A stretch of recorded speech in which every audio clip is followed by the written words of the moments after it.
Hey, we're here. We figured last week we got a lot of good feedback that people liked that it was just me and Cris. There was only a couple people here, so we thought we'd throw that out right Yeah. away and bring in a full team. But yeah, we're here to talk about Silo season 3, episode 6. It should have been, I don't know. I think that there's been a pretty straight line from 4 where things have been picking up. I saw a little bit of people complaining about some things in this one, but overall, I think that the season has hit a a real stride at this point. And so I wanted to have my friends here to talk about things. Personally, there were some things that made me raise my eyebrows in this episode, and it was based on what I know from reading the book. So I'm really curious to see how people are who haven't read the books are responding to those things. So that's one of the main reasons I do these streams is to have people on and hear their theories because I can't really speculate knowing how things generally work out. So I'm going to go around and have everyone introduce themselves and tell us about what you thought about this episode, but then also if it's your first time here, tell us about what you think about the show, what the season as a whole, and we'll just go around from the top. Who are you? Me, I'm at the top. Um, Yes. well, just to confirm, this is the live stream for everyone who wants to save the world. I'm in the right place. Yeah. I'm Bankole Mokwede from Popcorn for Dinner. First time we're talking about Silo, you and I, but we've spoken a lot about different shows, both here and Mm-hmm. on our podcast. So quick confession. I'm gonna be honest right now. I'm on this live stream for selfish reasons because I like Silo, but I really want to love Silo. So I'm like, you know what? Let me go talk to people that love Silo. Let me kind of like figure out what I'm missing. Because I just realized I'm not in any like because we're not commenting on the podcast right now. So like I don't have conversations about Silo. That's one things I didn't even know people were thinking about. I'm like, okay, let me go have a conversation about Silo. Because I really want to love this show. Because like it has all the ingredients for things I normally love. But just I wasn't there yet. But I agree with you. I think the last few episodes have really picked up steam this season. I personally, we spoke about this, Pete. I've been a fan of the flashbacks. I think that's mostly because those are two actors I really like from other things. So like I've been on board with the flashback all season. I like this episode. I think they'll talk about I kind of like when shows do weird things like put your two characters in a car for the entire screen time and have them just talk. And so I was really on board with that. That was just like a writing and acting masterclass. So I enjoyed that. But yeah, I'm excited to talk about this episode. Hopefully by the time I finish, I will love Silo like everybody else. Awesome. Well, hi guys, Miscellaneous Gab here. It's been a couple weeks since I've been on, but really excited to chat with you. I just to echo what you're saying, I think the more I talk to people about Silo, the more I love it, even though I know there's some very valid maybe criticisms or head scratches going on. But I've enjoyed like the last 3 episode sprint immensely. I feel like while previous seasons and episodes have focused in on characters or maybe one character to another character relationship. I love how we have like a crew going. There's a lot of different relationships going on. We're getting further deeper into even side characters like Knox, who I love, and his backstory a little bit. There's really compelling mysteries within like the overall mystery here, like the missing light bulbs, Orla Kent, etc. Totally different from you, Bankole, which is I did not love the conversation in the car followed by a massive cliffhanger because I feel like that's very much the recipe of Silo that I don't like, that like nothing and then cliffhanger. But overall, I will say I really enjoyed the way this episode moved the story forward, and I can't wait to get into it. I thought I brought it up in my video, but we never even knew what Knox's first name was before this episode, right? That's a No, I that's a don't. real thing. It's just Knox, yeah. He was just Knox, and we heard in this episode that he was Deegan for the first time, and I feel like that's the kind of progress that I really like. Something that is, I mean, Knox is fine. That's a cool name. I wouldn't call him Deegan, but it's really surprising to me how these characters we spend a lot of time with them, but there's still a lot we don't know. And I didn't mean to step on your introduction, Cris. Why don't you tell everyone who you are? No, that's okay. Hi, everyone. I am Cris. You can find me mostly on TikTok, Cris Cinema, spelled Cris. But I've been doing Silo recaps every week and kind of connecting with the Silo community over there. But I've been loving coming on here every week. I love the YouTube audience. I think everyone's really like enthusiastic over here. But I agree with everything like Gab said, especially. Like I think the character work was really, really good this week. And I think everything with Camille and Sims, and then Camille, yeah, I love their scenes together. Shirley and Knox, Walker and Bernard,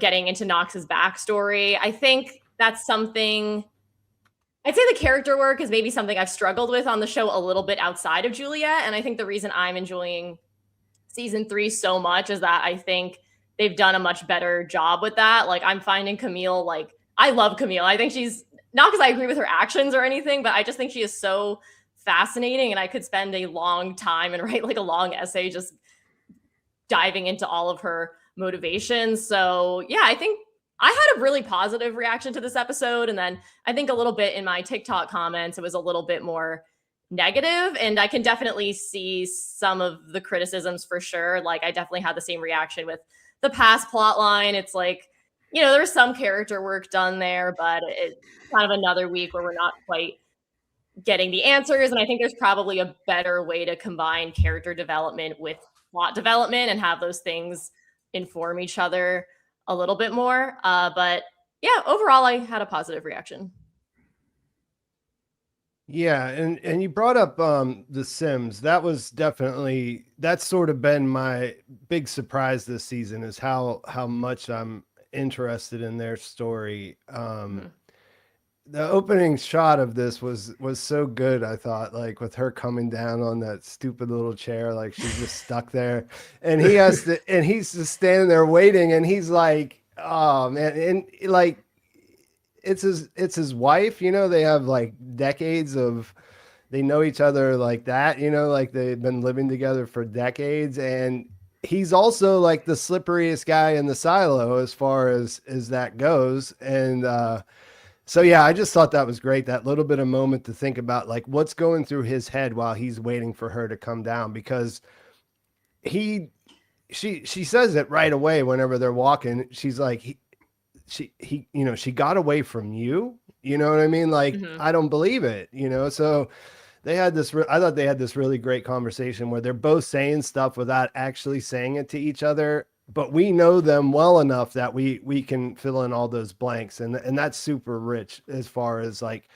I don't know that there was a lot of that in this show before.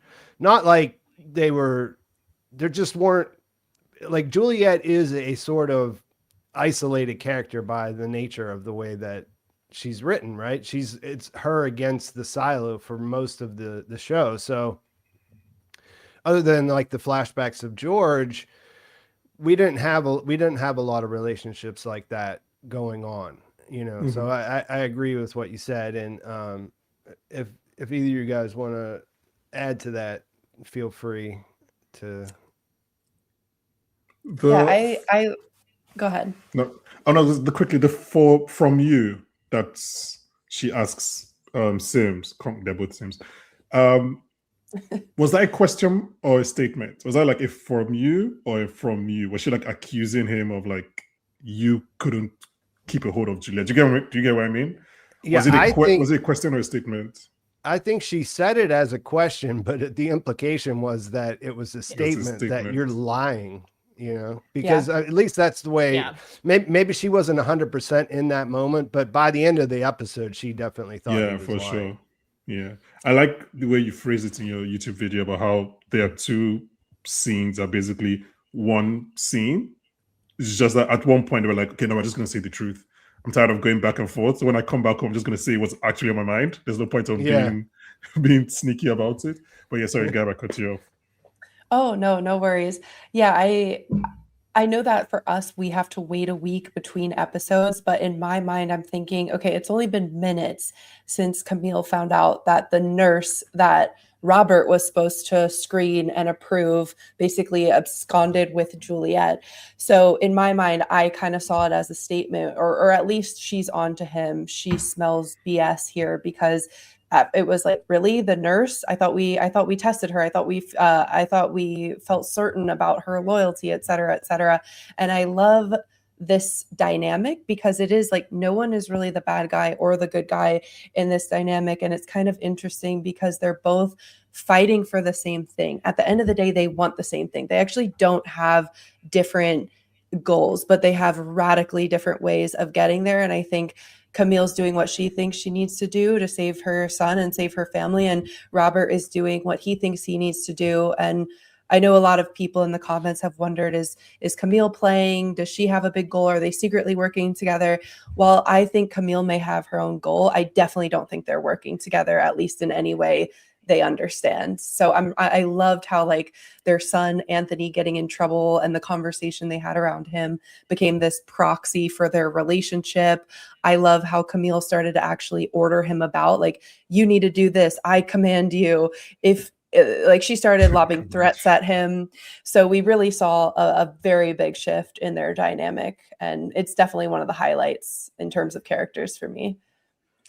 Yeah, definitely. And to add on to what you said, like she had told him to bring down raiders to catch Juliette, and he was like, no, I'm good, I can do it by myself. And that didn't happen that long ago. So I can totally see from her end that she is getting really frustrated, because she absolutely knows he is hiding something and that he probably helped Juliette, but she can't accuse him of that outright because she can't figure out the why. So she just knows that he's doing something, but it's very elusive. And I think that's what kind of leads to her breakdown in the vault, because of all of these answers she doesn't have. But because you're a married couple, she doesn't want to ask him about it totally outright, right? Because you don't want to mess up, this marriage, which, their marriage and their family is kind of everything to them. And that makes it all a little bit more juicy, right? That she has to walk on eggshells. And I think she is a person that would probably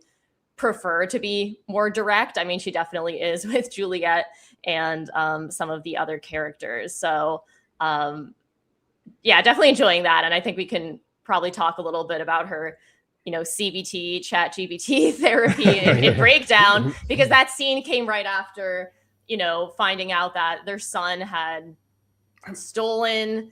And then, I think that puts this weird pressure, right? Where I think you could even see that with like normal families, not in silos today, where sometimes, like a mother goes back to work and then, your kid acts out and it's like, okay, well, we weren't having these problems when it was like, when it's the father that's in like the more demanding job. And now that I'm the one in the power position, our family's falling apart. And so I don't know, I think there's some interesting I think they say dynamics there too. They said that outright in an earlier episode. I can't remember, when she's like, when you were the one in IT, like I was the one doing all of this. And so I think kind of must have been episode 4, maybe. They kind of say the quiet part out loud. So. Yeah. I think the show making her, I don't know their first names, Robert and Camille. Yes. Yeah. I think the show making Camille head of IT was such a smart move. I don't know if that's how it is in the books, but like it's good for her character, it's good for their relationship, it's good for like the whole Juliette. Yeah. I just thought it was really, really just not to go somewhere else. I think something that they could have done with the sheriff's wife, but that just seemed to have not. That was one scene, and we haven't gone back there. Her being an outsider, but like just the switch, the power dynamic switch in the same is making her head of IT. I think has really, really worked for a character that I don't think I loved before this season or really cared that much about. I mean, there was towards the end of last season when she was playing both sides, but I didn't really care about her until this season. I'm like, and then what does Bernard say? She's burning from the inside. So even though Gab, I don't fully agree with you. I think the person that is trying to forcefully erase everybody's minds is the bad person, but we can understand that like she is probably kind of dealing with a lot. So I don't know. I just thought that was one of the best things the show has done this season. Yeah. Yeah. And you bring up what Bernard said about her and what she's going through. And I think that's one of the things is like, I think the last episode 4 or 5, I'm not sure, whenever Robert was like, hey, can we just go to the park with our son? And she's like, the park, like, I don't I have have time things for to that. do. You have no idea what kind of pressure I'm under. So I loved that the scene after her argument was like she went in huffing and puffing into the room with the algorithm, because truly very few people understand her. The algorithm, whoever or whatever it may be, and Bernard really are the only, and she doesn't think Bernard's alive. So it's an incredibly lonely and isolating position to be in. And I love how she like ran to the algorithm for some comfort after that. Yeah. Sorry, one more thing, Pete. Not to keep gassing you up, but you said something in your video for this episode that also kind of, it triggered an image in my head of like Robert, Camille, and the algorithm being this kind of, not necessarily throuple, but like it was like maybe she has this fight with Robert, she doesn't get what she needs, she just goes straight to the AI to have another fight. Like it's like, I can't get it at home, so I'm going to get it at work. And I don't know, I just found it very interesting, that whole dynamic that what Camille is going through. Yeah. Yeah, and I think also it sort of goes back to the way that the silo is constructed, and the way that the algorithm works is that it knows a lot about her. She's telling it things, so it knows things about who she is and about her mindset and her mental health, basically, just as a general term. And so, we've seen through Bernard's story that it makes you do things that make you loyal to it in a way, right? She's got to do these things, and then she's complicit. And now that she's complicit, she sort of has to defend what they're doing, because otherwise she's just a war criminal kind of situation, Yeah. So I thought, I go ahead. Oh, well, you can finish your point if Well, that was it pretty much. So yeah, no, I was gonna say that their relationship almost reminds me of like a Stockholm syndrome, because like the algorithm put her into this position. Literally everything she is doing is because she is under threat of the safeguard being implemented. So she's doing all of these terrible things, but it's because she literally thinks that they're going to put poison gas into the whole silo and kill everybody at any time. So she kind of just has to do whatever it says and do what she can to avoid that happening. So I thought it was just really interesting the way that the algorithm is buttering Camille up and telling her she's capable when she has this breakdown, but all this pressure is on her because of the algorithm, right? It's like you're seeking comfort from the thing that is making your life this way, that's putting all of this pressure on you. So I just think that's like such a fascinating dynamic. And even in this episode, because she's almost so scared that it's going to implement the safeguard, she is almost going around it and almost being more intense, right? Like she doesn't agree with its decision to let Juliette, go outside or send other people outside. So she's like, well, if this messes up, even if it was your bad decision, you're still going to pull the safeguard on us. So I'm going to like go around you and put the vitamin D in the water even before you officially told me to, because she's like, if you mess up, like I don't want that to be on me, and I don't want that to be on the people of the silo. So yeah. I can kind of defend her actions in a sense. I mean, I think someone like Juliette like wouldn't be acting this way, but I can really just see why she's doing everything. Yeah, you certainly understand why she's doing what she's doing, which is the important part when you're following a story, right? And you brought it up, and I wanted to get your guys' take on this, because when I watched it, we saw the vitamin D plus being delivered, earlier in the episode, and then when she said that it had already been done, like I took that as truth. I took that as something that absolutely happened. But then in the comments of my video, I saw a lot of people questioning whether that really happened. And I think this goes back to like the slippery motivations that she has based on everything you were just saying, Cris. But as far as I could tell, like the way I was following the episode was that she was doing what you said. She's trying to be proactive because yeah, it's terrible to have everyone's memories wiped, but her husband's lying to her. So maybe he'd be better off if we wiped him a little bit. You know what I mean? Get that part gone or whatever. And her son stealing, you know what I mean? Like all this stuff is snowballing on her. And the end of that is the safeguard.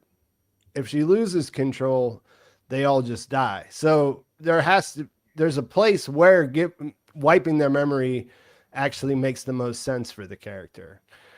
So yeah, did you guys think that we talked about this before. My thinking on whether when they do the wipe, I think that she's immune. Like she doesn't, she's not. She would be the only person that remembers. Yeah, well, because they would need someone to shepherd the process, right?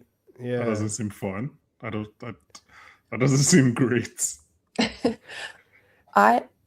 would be fascinating to watch everyone get their new personalities and know what they used to be like, but yeah, it would be lonely for sure. Yeah. I absolutely took it as I was going to say, like, I absolutely took it as she put it in the water. I think it aligned with everything that she went through because she needed to take back control. I mentioned this in my video that it felt like her and Juliette were almost trying to out alpha each other, out stubborn each other. So like Juliette is this like pea in her mattress that won't leave her alone, this like thorn in her side. Her husband is deceiving her. Her kid is stealing and might get sent to supply, which, okay, I didn't know that was the expulsion punishment. Like, no wonder the supplies are going missing. You're sending all the criminals there. And so when she had her therapy session with the algorithm, he really hit her with the like, hey, your feelings aren't facts. Like, calm down, take a breath. They did a breathwork session. Then he gassed her up about how amazing she is. And I really felt like she's like, all right, this is my silo now, MFers. Like, I'm like, no more breaking the rules. I've given the chances. So I agree with you, Pete. Like, maybe she wants her kid to forget how to steal and her husband to forget how to lie. But I think she's like finally doing this on her own terms, which is empowering her to feel more in control, which she's not at all. Did anyone think that there might be something funny going on with that? Because another comment that I saw was that, of course, Bernard knows about the vitamin D plus, so he could have sent Sims to change out the barrels or something like that. I don't think. But again, yeah, but again, like whenever he brought it up, he was just like, they're going to start giving her the drugs, and like he didn't really seem like he was. I didn't feel like they were saying, hey, they might be up to something more than what we're actually showing you when I was watching. I think we got similar comments last week. And at this point in the story, I'm kind of just learning to take Camille and Sims at face value here. And I do think that's the more interesting story. I think them actually being at odds, them actually having tension in the relationship is a lot more interesting than all of this is some kind of ruse and they're all expert actors all of a sudden for the silo cameras. I don't really need like twists upon twists, right? And I do think they have emphasized that the vitamin D memory loss process is very slow. Mm-hmm. So I do think it probably actually has been put into the water, but they probably have time to get it out or stop people drinking the water before it gets too bad. Because we know it's not going to be like an immediate process. So I agree with that. I think from a story point of view, I don't think we're going to see the people in the silo lose their memory. Like, I think something will happen where that doesn't happen. But I think she has actually put it. I don't know. Maybe I fully buy her as the quote unquote villain. I just feel like she's already done it. She started it. Something might happen. Maybe she'll have a change of mind, change of heart, and she'll stop it. I don't know what it is, but I think she was being serious. Because again, unless they say that like everything has been a lie and all the fights with Robert were for the AI, she was at a point where it made sense logically for her to go ahead with the vitamin D because she had got, like you said, she got through these fights, everything, all the walls were closing in on her. She knows Juliette is up to something, but she doesn't know what. It's Kennedy. So she's just like, you know what? I'm just going to, like somebody said, I'm just going to take control. I'm going to do it myself. So it made sense logically and emotionally for her to do it. So I think she's done it, but I don't think the show would go ahead with everybody losing their memory. That would be a whole different show. Yeah. And I think like they're based on what you said, Cris, as well, is it takes time. Even I think Sims said last season, we start with a couple weeks of time and memory loss. And we have to remember that Juliette has really only been a symbol of whatever she's been a symbol of for like a few months. So I don't think we're going to go down to square one where nobody remembers anybody and everyone is just, no one knows how to do their job or anything. I think it's more like a wipe of maybe the last 6 months. And I imagine that wouldn't take as much as was needed when they fully reset the silo after Salvador Quinn put it in the water. Okay, so it's not like a I don't remember who my wife is kind of situation. It's just in my opinion, I don't think they would need to. Like the whole reason that Salvador Quinn made them forget everything is because he didn't want them to remember that there had been rebellions so frequently. So he wanted them to forget. But this, they really only need to forget like last 6 months, I guess. So like they wouldn't even go as far as Juliette then, because Juliette forgot basically everything. She forgot everybody. So they wanted to go that. Oh, that means it to be quicker. Yeah, he did make the distinction that it's like what's happening to Juliette, but slower, so they don't know it's happening. That's the way he described it. And Gab is right to point out that what we know the most about it is that it's actually been done in the silo in the past with Quinn, and so this is something that they do sometimes whenever. I think the algorithm said that's been done in 5 silos or something like that. Yeah. It's interesting though, because with Charlotte, it's like a full wipe and then they have to reintroduce things. And I mean, same thing with Juliette. I mean, she didn't even know her family, her relationships, her dad. Yeah, I mean, seriously, just like basic things about herself. So, and Camille seems worried that her family's not going to remember each other, right? That's why she's like, "Oh, go hang out with your son. Like, you're not going to have that soon." That was a threat. Wink, wink. So yeah, so that's why I'm a little bit unsure, like how zombie-esque everyone's going to be walking around. Like, do they all have to form new family? I don't know. It all just seems a little bit weird to me. But how precise is it? Can you actually say, is it like a dial that you modulate how much you're losing? Like, I don't know if it's that precise. It might be a 1 or 100% kind of situation. So I don't know. I think the last 6 months would make sense. That would be better. So hopefully it works that way. Unless it's going back like gradually. So you say, okay, we give them 2 weeks worth of water and then they forget 6 months or whatever. I guess we'll find out next episode how it works. Yeah, it's what I thought of whenever they were talking about this was I just thought about the people, like people who are talking to Sims will know about it probably. So I just wonder how they're gonna, like, they won't be able to drink the tap water anymore. Yeah. I'm just too stuck on this thing because it's like everybody we know who's lost their memory has done it wholeheartedly, whatever. Like from Daniel's sister down to everybody in the first generation of the silo down to Juliette. So I really don't know if they can control how much of the memory you lose. But remember, I was gonna say Patrick Kennedy, right? Yeah, last season when Robert is offering Patrick Kennedy, like, I can help you forget. Was that real? Did we believe that? Okay, I didn't believe that. I thought that was just Sims being a dick. I didn't actually think that was true. Well, no, because they introduced that because they were doing like Charlotte's, whole storyline and Juliette's storyline for this season. So, well, I think it should be the Charlotte and Juliette both suffered like a major health event.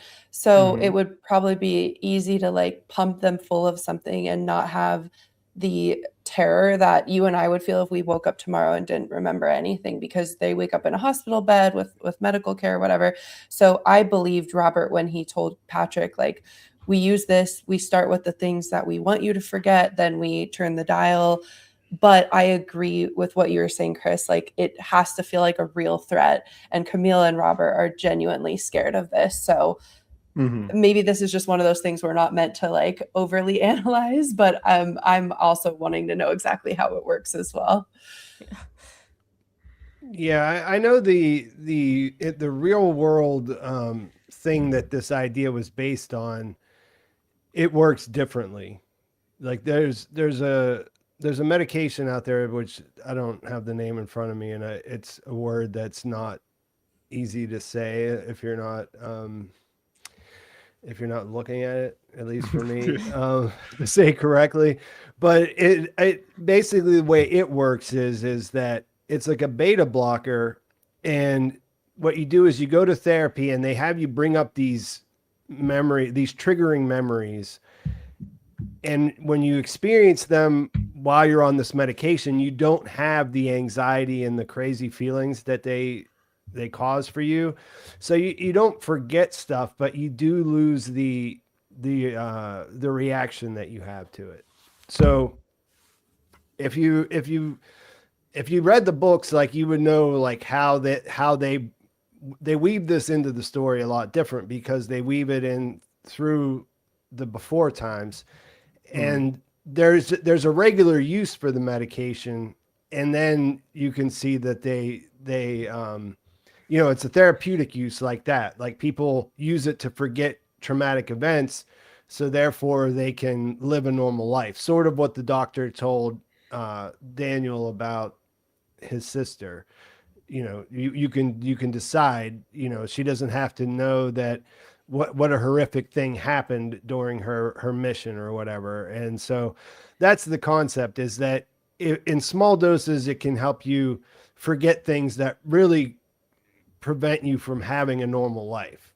And then, but in large doses, then you could just sort of blank someone's memory or memories. And the show kind of took that and ran with it a little bit more, acting like they could do it to a certain period of time. And it's all kind of magic, you know what I mean? Like, I don't think that they ever would explain it to any kind of level where you would be able to, because I mean, I don't think it would probably hold up. Like, you'd be able to poke holes in whatever it says. But if you're willing to suspend that disbelief that they have it, that's how it works, Can I just say, because obviously my first time talking about this show on here, the, I guess, reveal of why relics are banned, I really enjoy that. I guess I just didn't. I was like, oh, this is smart. Yeah, I like that. I never considered it. I like the idea of relics too, because that, it's sort of like this irrational. It's sort of like the way we hold on to things from the past and things like it. It's kind of irrational for any other reason except for they make us feel a certain way, and I thought I think that's a pretty good human thing. Like, no matter if you put us in silos and lock us away and, everything's controlled and we're following this pack thing, we're still going to have those things in common with each other, that make us human. Yeah, like the Pez dispenser means the world to three different sets of people, right? Of Juliette and George, and then Sims and his son, and then Helen and Daniel. So that's like a nice little thread. Yeah, definitely. So I do want to talk about what's going on elsewhere in the silo, but one of the things that I did want to see what you guys are thinking about, something we have been talking about week after week, is this idea of the voice and the algorithm and what's going on, because Martha Walker, she says it out loud today, in this episode. She says, is it a person? Is it a machine? And Juliette doesn't know, can't tell. And I thought there was some, and I there was a lot of comments pointing out different things. And so, yeah, there was a lot of things in this that made me think about some of the arguments you guys have been making about whether it's a person or whether it's a machine. And I feel like that is something that is getting interesting. So since it's your first time here, Bankole, this is not something that was on your radar at all. Yeah, this is one of the problems with not engaging in discourse about a show. I just took it at face value. I was like, yeah, that's AI. Everything is AI now. Every show is talking about AI. So I just moved on. It was just researching for this episode. I was like, oh, people actually think that this is a whole thing. Because when Walker was like person or machine, I was like, what do you mean? Like, it's not. So then I started research. I was like, oh, and now I'm like, okay. So do you want to try to say what I think, even though I don't necessarily have an opinion? Yeah, you could just what your take as a casual viewer is. So my take was always that it was AI, but it was modeled on Daniel. Because I feel like, well, we'll talk about Daniel in a second, but I feel like that's going to play a part in one way or the other. But now, listen to everybody else's opinions, preparing for this episode, I kind of think he's a person in Silo 1 now. I kind of feel like, I don't know. Now I've kind of leaned more towards that, but I still feel like Daniel will play a part in one way. Obviously, he's not still alive, but now I'm leaning more towards it's a human being in Silo 1. The biggest hint being the booting up period that he does, or that they do, when Camille walks back into the it seemed like it was caught by surprise there. Yeah, because I just read it as it like kind of giving Camille the cold shoulder, like disappointed he had. That was my first reading, and then obviously now when I went back on rewatch, I was like, oh, okay, no, it's a human being that was probably having coffee when Camille came in and had to like act. Mm-hmm.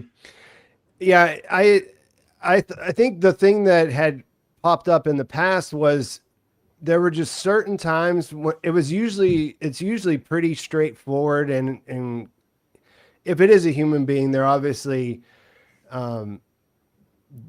not reactive most of the time, but every once in a while it seems like it would say something that would catch it off guard, which seemed very not AI. I think is where we were at. And I would just say that, like, as far as what I think it is and how that is, like, from reading the book, like, it may be different in the show. Like, there's some pretty serious differences in the before time setup that, could mean that I'm thinking about it incorrectly just because I'm thinking about what happened in the book. What did you think, Gab? Did you think this made you feel more or less one way or the other about what's going on? Yeah, I mean, this whole time I haven't been too concerned about it because I'm like, either it's an AI that's very closely modeled off of what humans would say to make the other human that's living in a archaic silo feel at ease, or it's a human. But I think the anger, like when Camille went back in and there was a pause and it felt like it was a sharper tone, like, what do you want? It didn't say that exactly, but it was something a little less polished. I think that Juliette just pisses people off. Like, Juliette is an agitator, and as soon as Juliette got involved, the algorithm got pissed, and so that really sealed the deal for me that there's a human behind this. Maybe not all the time, but at least in these interactions. Also, I was actually looking.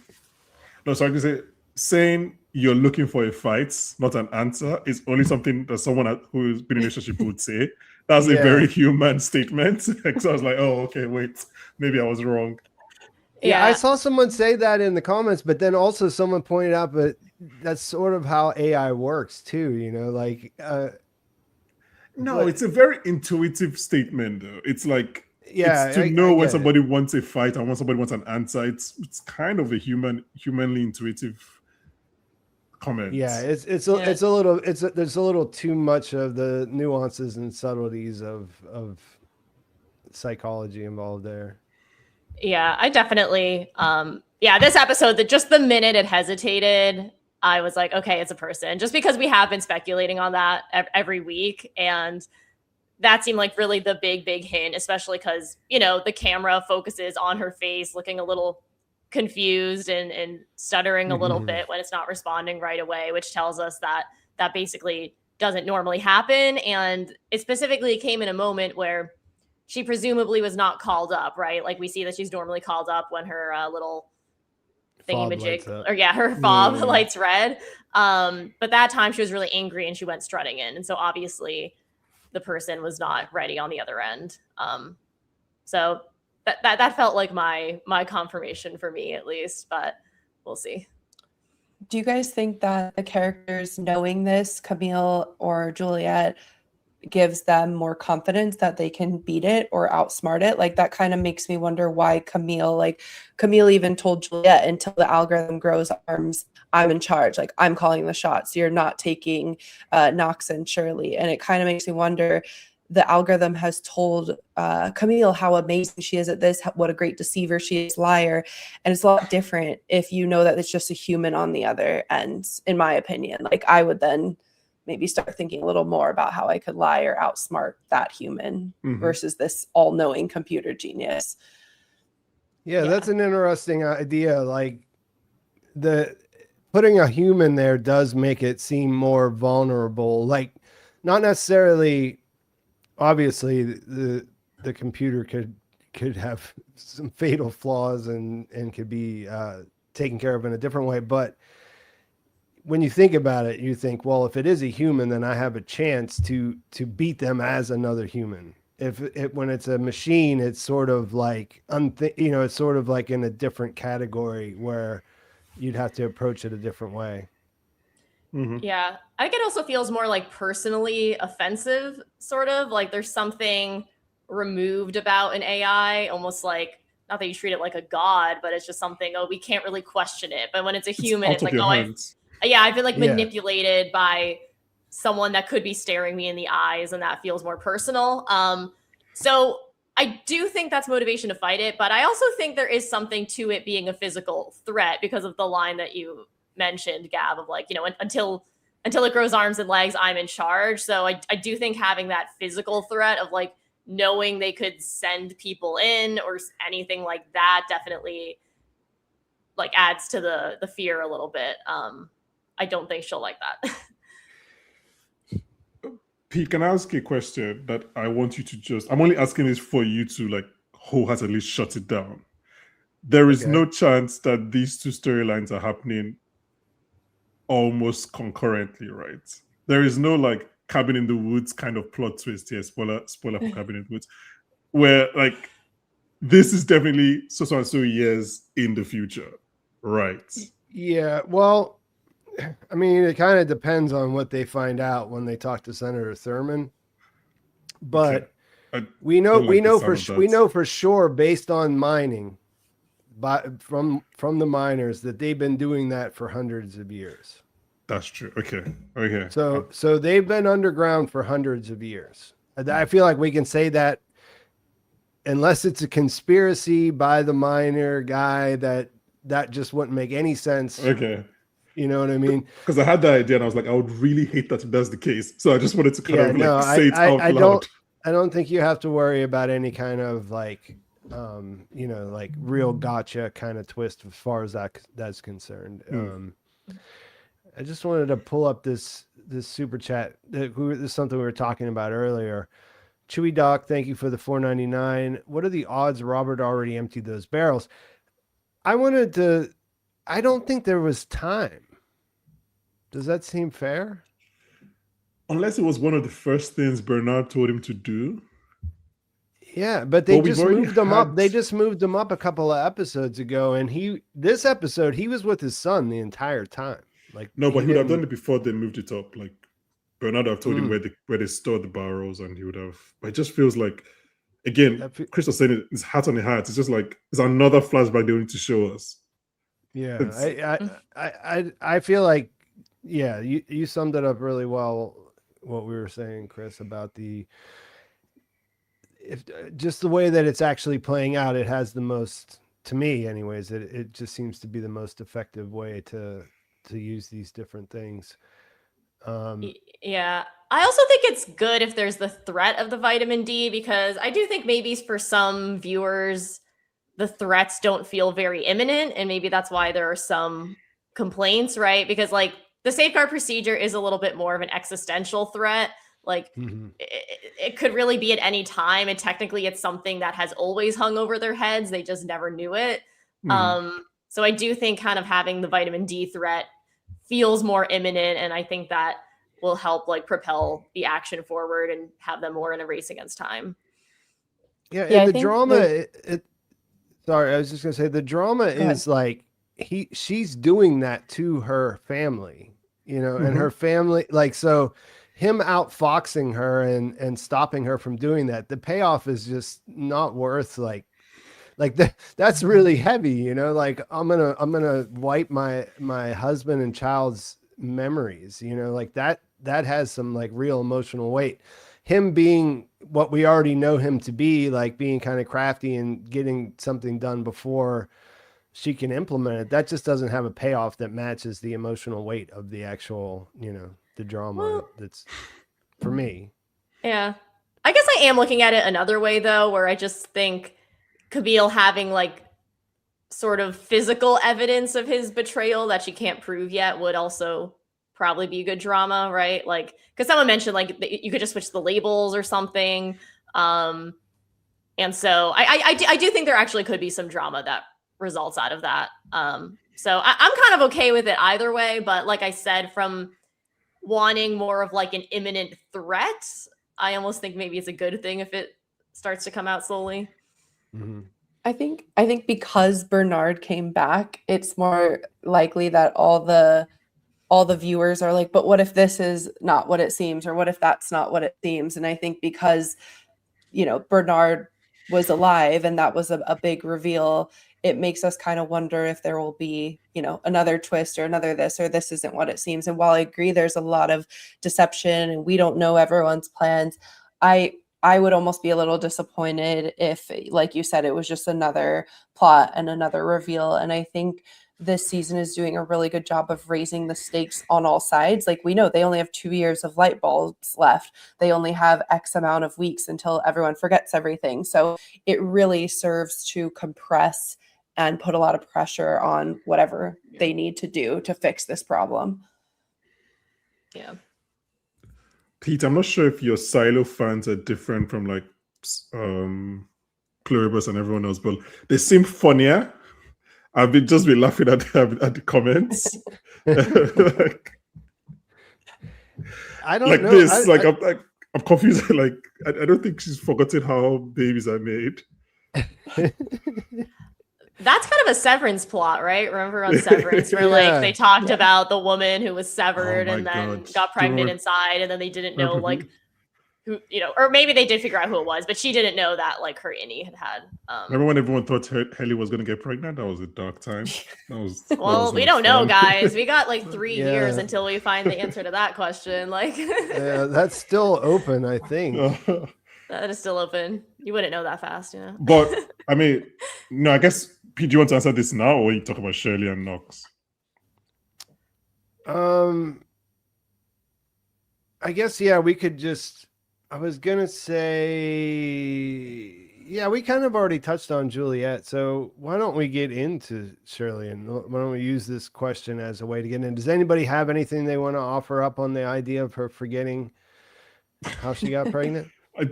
No, but I would say that there's a comment earlier. Sorry, I didn't get the person's handle, where the person was asking how did she get pregnant. So I guess that person missed, like you pointed out in your video, that there's a scar. Yeah, it looked like she removed it herself. Yeah. Yeah. Mm-hmm. Was that what you guys thought? Yeah, it seemed like a haphazard scar. So yeah. Yeah. I wonder when she did that though. Like, I wonder if that was more of like a protest thing a while back, just out of principle, or if it was specifically like, I'm with Knox and we want to start a family and I don't want to go get official permission. Because why did she do it? Like, because maybe I'm misremembering. Maybe you guys watched seasons 1 and 2 earlier, so more recently. Did Juliette tell them that the whole reason that they're not allowed to have kids, like that people won't allow them to do it? Obviously, Rashida Jones tells her husband, and who tells Juliette. But I don't know if Juliette told everybody else. So yeah, I don't think there was an explicit telling them, but because this confused me a little bit as well. I thought that they had to have sanctioned relationships. Like, I thought they had to have approved couplings. Yeah. Maybe I'm misremembering that, but I don't know if that just changed. Yeah, I just don't know if that changed when they had the revolution and they're rewriting the pact. I would imagine that they still have a vested interest in not letting just whoever have babies. But I don't know if that's just one of those things that they don't want us to think about. That's done by lottery. Who can actually have that? And Yeah, but as we that's found out not in the real. pilots, Yeah, it's not real. So I don't know that information went down to them, but the way I thought about it was that it was, yeah, there was the rebellion. Things were kind of fell apart, and so they were just like, we want to do this, and we don't really need anybody's permission to do it. Basically, What if she did it herself because Juliette's dad is the only one that could do it, and he's dead? They're like, we had one doctor, he's gone, so we all have to be doctors now. Well, yeah. I will make a random general comment that one thing I am nostalgic for from season 1 is just the minutia of some of that world building. Like I always was really fascinated just by the way this whole silo operated and all their weird little rules and like Juliette not understanding the pact and doing a bad job as sheriff. Like so obviously the show has to like move on from that, but I do kind of miss like some of the culture of the silo, I guess. Season 1 is still my favorite season. Yeah, so far. It's still, yeah, I mean, it's kind of broken down, like there's really nobody's really enforcing that in the same way. Poor Billings, he's just trying to solve. I thought it was hilarious the way that the guy threw out his thing about his wife in the middle of. He was this close to crying with every interaction he had this episode. Yeah, it's really like it's just one man against the world at this point. And like he has no reason to go on either. Like the thing that he believed in, the pact, is all a lie. So nobody's there to like even just pat him on the back and say, yeah, man, don't worry about it. We all thought it was real, but it's not, it's his wife is on this opposite side, which is why I said I really hope they can go back to that storyline or that relationship. Like that's basically Camille and Robert's diets. It's like, that there's something there. And like the fact that he, unlike Camille, is not fully invested in the side that he's on. Like he kind of really does agree more with her, but he can't because that's not his job. So I don't know. I really think there's something there. But I really like performance this episode because from the moment they tell him about the light bulbs, he's just he can't handle it. He's just so stressed. Poor Billings. Like this man has been through so much. Like the whole time when he thought he had the syndrome, and then Judge Meadows was like, "Yeah, don't worry about that. Like you're good." And then it just goes away because of a mental thing. Like he spent like 30, 40 years of his life just stressed, and they were like, it's not a big deal. Yeah, like you're good. Like this poor man has done everything by the book. And it's betrayed him every time. And I know not to mix universes too much, but I know we all watch House of the Dragon, and his facial expressions just remind me of where Alicent is in her life right now. Just this like constant, like, what is going on? Like that's not the comp you want. That's not the comparison you want. You don't want to be Alicent. Oh my god. I will say though, oh no, she has amazing facial expressions. So stressed as well. But yes, I also feel so bad for him because he's just a sweetheart, and I don't think he deserves any of this. But I do think though it is a good reminder of where the rebellion left them, because sometimes you do forget that they just went through like a whole civil war inside of the silo, and so I think that is a good reminder of how I don't know how intense the feelings were on both sides, right? That they just can't even engage with this sheriff, even if he is well-meaning, because like you were on the other side and I'm associating you with like what the other raiders did to my friend and all of that. So because otherwise it does feel like it just moved on pretty quickly from that. Like Juliette appeared on the hill and then no more rebellion, but there are actual consequences that people are feeling day to day. That's a great point. So yeah, I did like seeing more Shirley and Knox. I feel like these are characters that were, they were effective for what they had to do, but I didn't really have big investment in them. One thing I saw a lot about was people questioning whether Knox's dad is really alive or not. And I wondered the same thing. It seemed a little bit abrupt to introduce that idea, but then also say, Yeah, "Oh yeah, he's actually dead." you can't write a story like that. You can't introduce him and then kill him in the same off screen in the same episode. You wouldn't Like, so think he so. has, yeah, it has to be somewhere. Shirley, I've tried. I can't get it. I don't know what's wrong, and I feel bad saying this, but I've just never vibed with that character. I don't know. There's always been like a block, mental, emotional. I don't know. I just can't get on I board mean, with that character. her mate, like almost everything that she had done before this relied on her being annoying.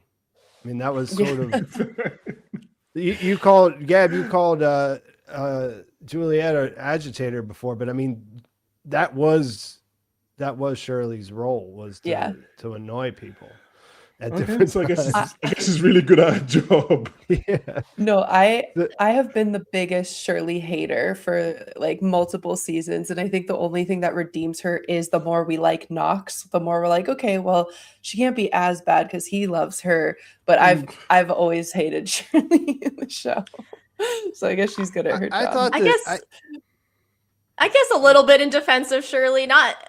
I mean, for me, like the Shirley Juliette relationship is really like the anchor for a lot of things. Like that is one of the only relationships that Juliette has that I actually care about. And I guess maybe if you haven't watched season 1 in like a long, long time or don't really like remember their scenes, but like they had a lot of scenes together in season 1 that were like where you just saw Juliette interact with her in a way that she didn't with anyone else. So for me, that does feel like a pretty important relationship and anchor. But you know, I understand being frustrated with how she was acting during her amnesia. When I think of that was bad. That was they tried to give her a bailout by her crying. I was like, no, you're not the victim here. No, when I think of Shirley, the best moment is the water pump sequence. Like I'm like, oh, that was Shirley at her best. But again, like you said, they didn't share any scenes the whole of season 2. Only like flashbacks when they were, and it was not the same actors season 3. So like it's been a while since I've had good feelings about Shirley. And I feel bad. I'm like, I really want to try. And I'm like, why do I like Knox? It makes me feel sexist. I'm like, no, I want to like the woman in the situation as well. But like, I don't know. I've never been to try. Maybe now with this mission that they're going on, I could to make a reason for us to like her. But I've not been able to get on board with Shirley. Yeah. When it comes to Knox, though, I did think, as I was watching this, I was like, this is like a lot of information to introduce that we've never heard of, right? Like they've never they've never talked about Knox's family in any way or mentioned his father. So I was like, okay, this is like a big they gave him a info dad, dump and like just and a child in the same episode. Yeah, like big thing to just kind of introduce midway through the season and be like, okay, this is going to be a giant part of the plot, despite not really like putting any little hints or mentions earlier. But then that's why I was also like, wait, what? When it turns out that he's dead, because I also I was feeling like it was a lot, but I do like the theories I'm seeing like on Reddit and in the comments that like maybe he is responsible for a lot of this and they're hiding him because he's obviously some notorious criminal, and if he was still around, they would be getting more inquiries into them. I'm not sure. I mean, Knox didn't even know he was dead. So I saw a theory, but I've been another Pete's video about him being involved in the heist from Critical Supply, like Knox's dad. Yeah. So I feel like that would make sense. The mines at this point have to be like their own world. Like I feel like as soon as we go into the mines, we're going to see these secret tunnels, and that's how Glenda Howard got from point A to point B in a seemingly impossible amount of time. I think Knox's dad is still alive, but did anyone else think that the head of mines was Knox's dad until they talked at the end? Or was that like, I thought the whole episode that was going to be his dad? I was doing the math of how is this possible, because like I was like, they were both at the council meeting. I was there. Yeah. I was like, this wouldn't make sense if the show wants to do this, but it felt like they were going there. But like, so I was happy they didn't do that. But yeah, I think, but it makes sense, right? It makes sense that your best thieves will be people that are dead, people that everyone else thinks is dead, so like they can go in and out, go through. I think you're right about the tunnels. I think that would make sense. Yeah.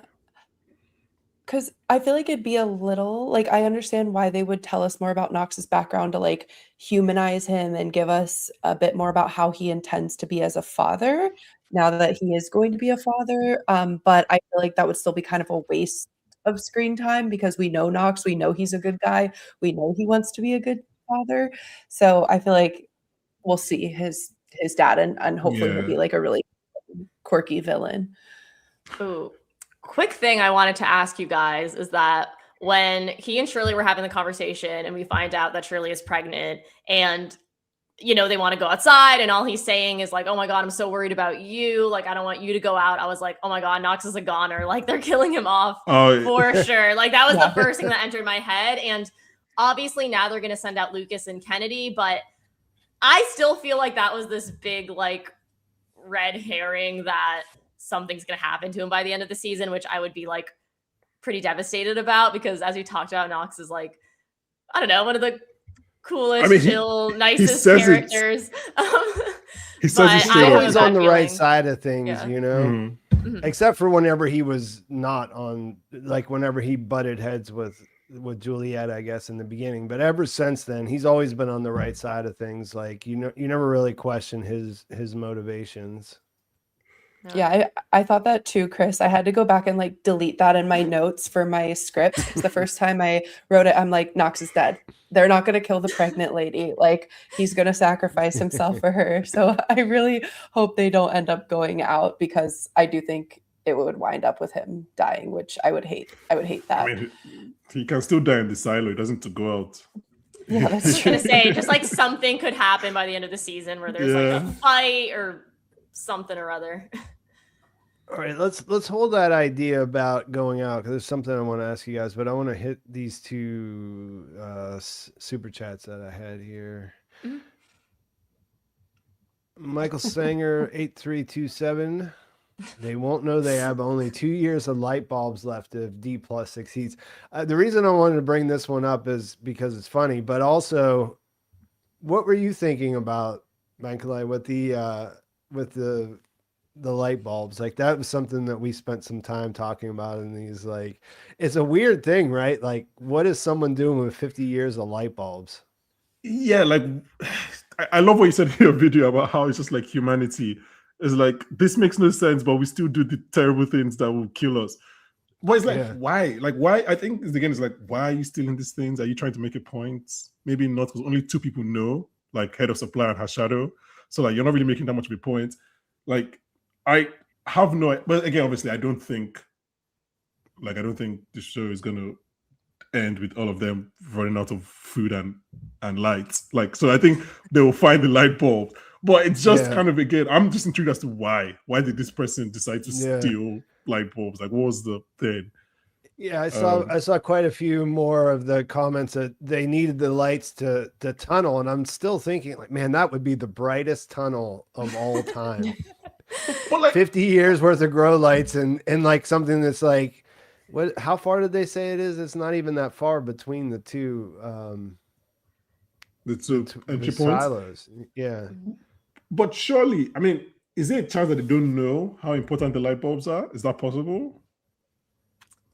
I mean, I think it's one of those slippery slope situations. This is the way that I thought about it. It's like, oh, a little bit won't matter. And then before they know it, they're making money or they have them for whatever reason they have them, and it just gets out of hand. This is just to say that this person likes Mussolina V likes Shirley better. The one thing about Shirley, I think that I think the thing that helped me with her beyond just the season 1 stuff was just the seeing the flashbacks of them when they were kids. That's something I always think about because, like, I always say this, but the people inside the silo are allowed to be strange and weird because they grew up in the silo. It's a really like you were laughing earlier, like they're gonna send the Sims' kid away to child labor if he gets in trouble again. Like that's just a normal thing that happens in the silo. Juliette's dad was just like, hey, just go work. You know, if you're having trouble like with this thing about your mom dying, just go down. Don't live with me 30 anymore. levels. Yeah, just go get a new family. See how that goes. I there's don't no want us to forget. child labor Sorry. laws here. No, I was just saying it's there's like- no it's child very labor laws in this. A little bit until you get on the wrong side of things, and then of course you're going to go to work. You know, Until you're caught doing something stupid. I saw a comment earlier about how the person was like, I'm surprised it wasn't an emergency that you only had 70 years of light bulbs already. And I was like, fair. Because when they first said it, I was like, oh, that's the problem. It's only 70? Because like, that's what, 2 generations, 1.5 generations? What was your plan after that? What was your plan in year 68? Like, I was just going to be like, guys, we're dying in 2 years. Like, were they planning on making more? they can't make more. That's why this stuff's in critical supply. Is it's all the stuff they can go because Knox and Shirley are actually doing something important. They're engineers. They're building the steps. They're fixing the gap. They're responsible for the generator. Mm-hmm. But I thought I liked how whenever they finally get to someone who they think is expendable, Lucas and Kennedy, the algorithm tells her like they're not going to make it there anyways. They were never going to make it there. That's why they wouldn't send Knox and Shirley in the first place. Oh, wait. So did you read it as like they wouldn't make it there, or we would stop them from making it there? I read it as we're going to stop them. They'll never make it there. Yeah, okay. So it's not like they can't do the journeys. That we will probably kill them once they get out of sight. Yeah, because they can't really trick them. You know what I mean? Like Walker and Juliette know about the tape and stuff like that. So when they put them in suits, they're going to have to give them the good tape and give them every chance to survive. But then I took that as the algorithm saying we're going to kill them before they have a chance to go there and come back. Mm-hmm. Yeah. I just wonder what the means of that is, right? Like, is it we something where don't you know make that. where you can make it look accidental, like, or I don't know, does someone have like a bow and arrow or like? No, I mean, is that, do they send someone else from Silo 1? Well, maybe Silo 1 is far away. I don't know how far away it is. Because once they go off the hill, then nobody can see them, so you can do whatever you want to them. Basically. Yeah, that's as far as the silo can see is that little courtyard. Yeah, they just refuse to open the door. Go ahead. I would love like yeah, go ahead. No, go ahead, Gab. You can. I mean, it's kind of in line with this comment. I would love to see like a Patrick Kennedy, Lucas Kyle side quest, like at least a couple minutes of it, because Patrick Kennedy is so funny. The fact that Walker had to send him away just because he talked too much, and like I love Lucas. I wouldn't want them to overdo it, but I think like a scene or a couple scenes with them, seeing his reaction as this commenter put, would be great TV. Mm-hmm. Mm-hmm. Yeah, I like the idea of putting them together. Yeah. They're so opposite because like Kyle has been so broken down that he's just basically a mute. Like he barely talks. Like, and Patrick Kennedy's always talking. It's like, Did that work for everyone? The reveal that the reason he went back to the mines was he was looking for these lines that he discovered when they put Not really, to be honest. Not really. I didn't really get that, and I also didn't get how he was almost to IT, which is on level 19, and then they gassed the place and he was able to get back down to level 70 and then run out. Like that didn't make any sense to me. I didn't think about that too. Yeah, I didn't think about that too. Maybe he found the Howard's tunnels. Wait, they were on 70 when they gassed it? That was... Well, that's the entrance to the mines. They were going to the mines, yeah. Yeah, the entrance to the mines wait. Gabby, do you have like I think you did come up with a good plot hole there. Do you have a map of the silo in front of you? Like, how are you pulling this out? I mean, I would say like I didn't see it more as a reveal and more just exposition. Just to answer your original question, Pete, because I don't think we can answer Gabby's question. She's found a plot hole. We might need Rebecca Ferguson for the answer. But I guess I just saw it more as like story. I was like, oh, this is why he was there. Well, I guess I wasn't really thinking honestly, I should have rewatched season 2 maybe. I should have rewatched season 2 before watching this season. What did that comment say that just popped up? Lucas was tunneling up to IT. But well, because that's where the other line goes in. Yeah. I mean, I wonder if we even really needed any of this information from Lucas, right? Because like Bernard knows that a line goes to IT, and then I think Juliette was almost half remembering from when Solo showed her the map that it was going to 14. But anyway, Gabby, what floor is judicial? I'd have to look it up. I thought judicial was in between. I was pretty sure judicial was 14 because I'm pretty sure judicial that's is 14. Yeah, judicial is 14. According because to he definitely Google, said IT, that. Yeah, and according to Google, IT is 19. So I'm like, okay, well, it took you 3 months to try to make that journey for whatever reason, and then you're just out because we now know a lot of people died in the mines, like with that gas. Yeah. So here's what. Now you've obviously looked at it a lot closer, and you're going to probably tell me that I was wrong. But the way that I interpreted it when I was watching the episode was that I thought he said that he had been exploring these old tunnels. Like I figured he has to still work as a miner, so like he was doing some of this stuff on his off time or whatever, just trying to find. And so he discovered an old tunnel that would take him up close to where the IT line would come in, but like he never got to finish his investigation.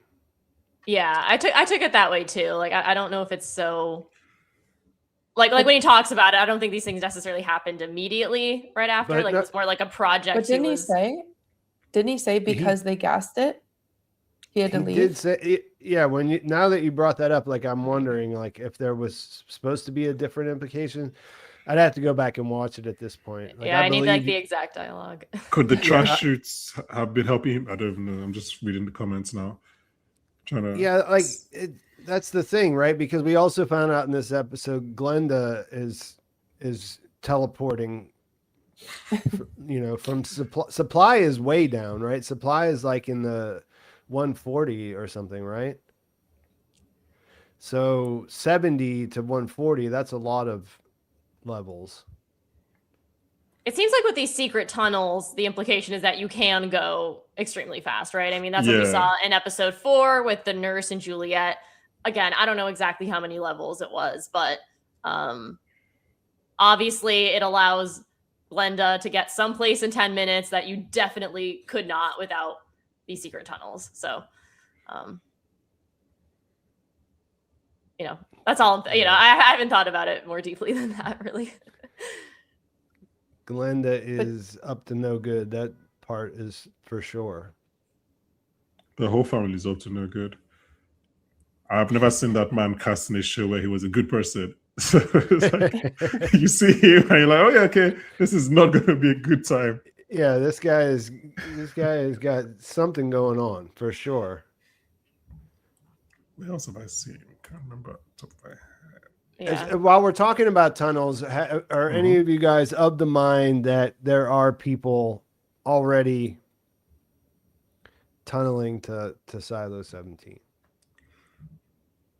So from other silos? From Silo 18, do you believe that there's an ongoing tunneling project to Silo 17? Because I saw people saying, well, it doesn't matter if Lucas and Kennedy make it because there are like people, I don't know if they think it's the Harwoods, and this goes back to that idea of the light bulbs being stolen so that they can light the tunnels, but I saw a lot of people saying that the tunneling is already happening, and that's going to be revealed at some point. Yeah, just to be fair,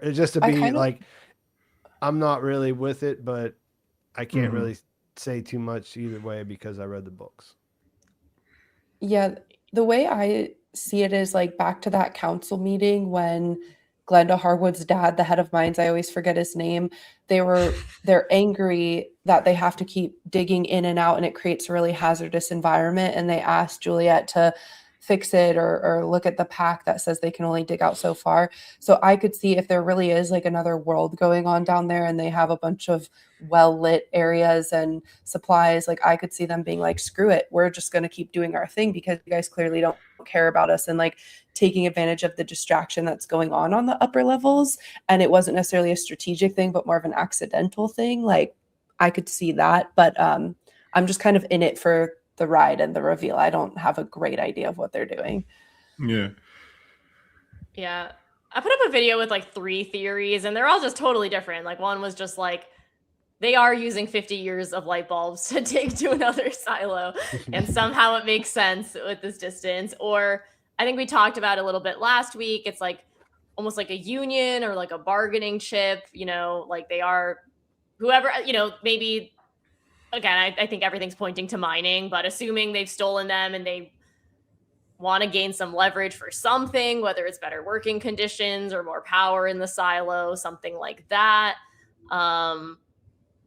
I don't know, maybe it's the outsiders involved in some way to like try to get to the truth. And then that doesn't really make as much sense to me, but maybe. And then my other theory was just like, oh, this is like a larger experiment and someone in the mines is in contact with someone from another silo and they're being directed to steal things just to like test if the whole society like crumbles with this knowledge. So I don't know. Those are just totally out there theories. I kind of like the, I don't think it's what they're going for, but I like the third one the best, like the idea of it, I guess.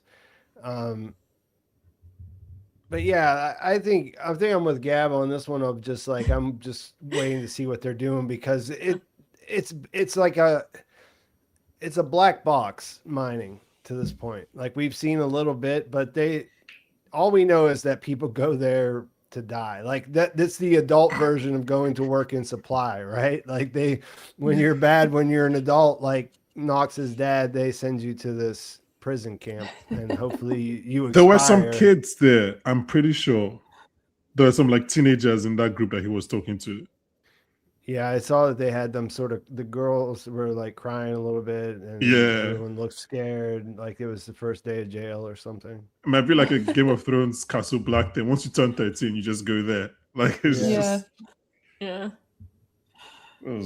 I just can't believe they're sending the delinquents to supply. Like that seems like a really important, like you should have high morals. You should know how to do math and like have fully graduated from school to work. Especially with that stealing problem they got. You're going to send more people who got in trouble for stealing to where all the good stuff to steal is? That doesn't make a lot of sense. So is that a strata of who goes to supply and who goes to mining? Because I don't think it's an age thing. So like, is it like the quality of your crime? Yeah, I don't know. Like I didn't pay a whole lot of attention to that too, because I thought it was funny. And I guess what I was thinking is they send the supply because it's far away and then you won't ever see your family too much was kind of what I was thinking. Mm-hmm. But at the end of the day, I was thinking what Rob was thinking is like, he's the judge. He's the head of IT. Happen. There's no way they're going to send their son away. Yeah. You know what I mean? It's the equivalent of like, my name is on this building. What do you think is going to happen? Yeah. I like how he's like, don't worry about it. We got nepotism. Like he'll be fine. I loved it. She's like, that's not the point.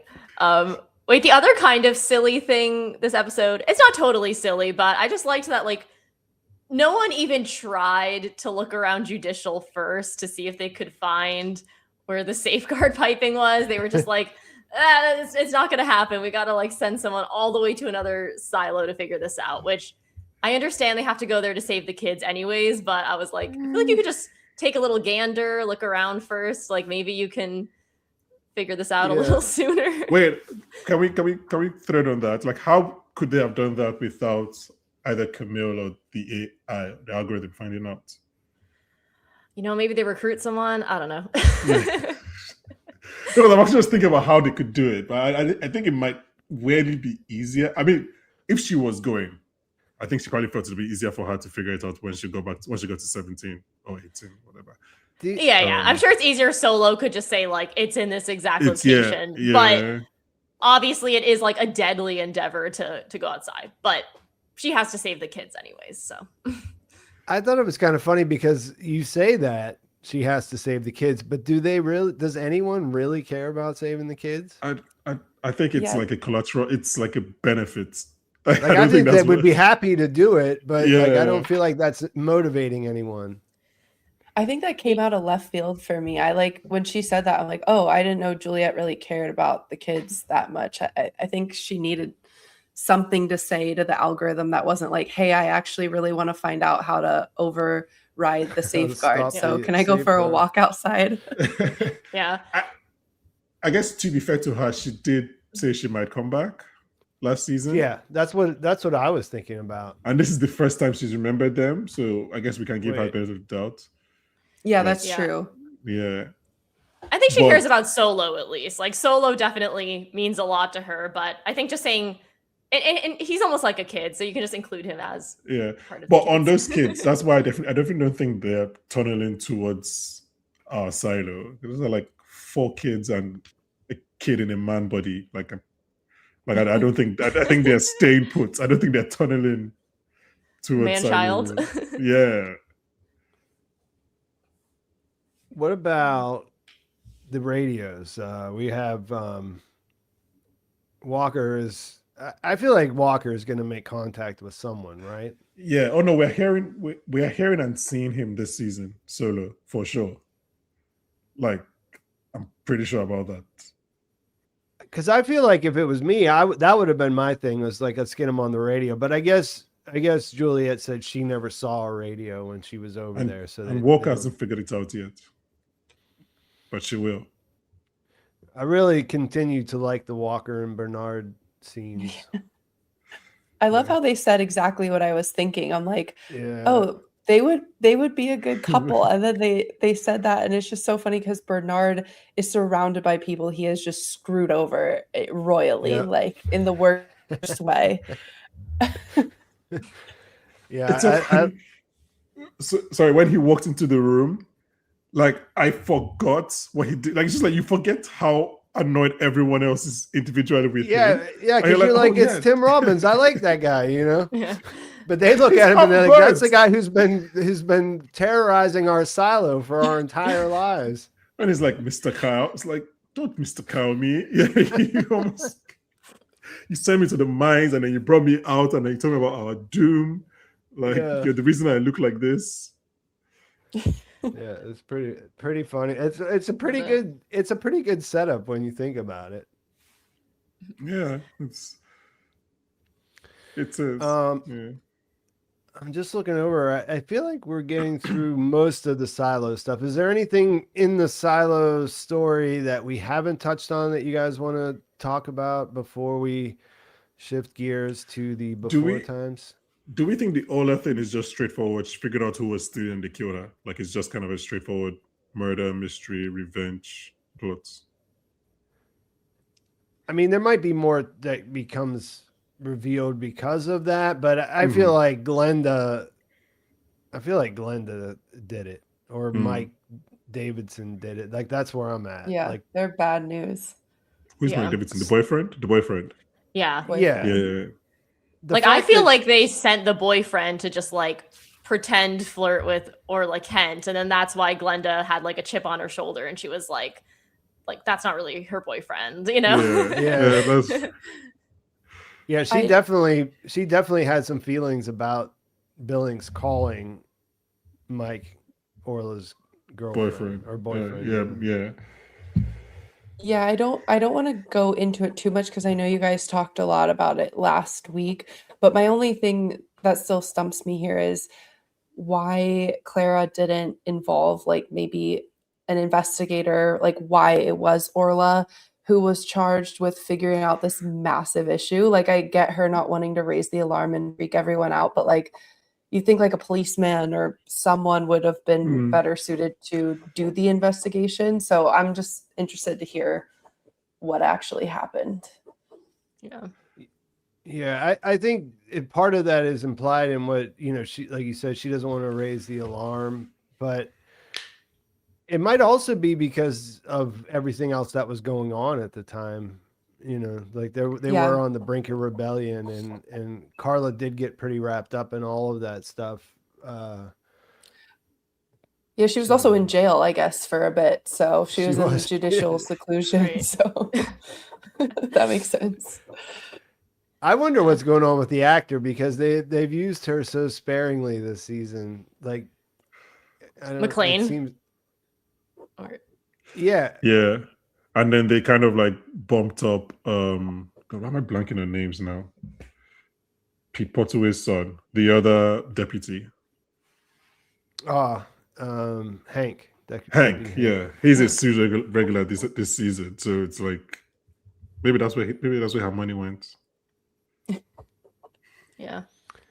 I guess just like one other slightly bigger topic before we get into the past storyline.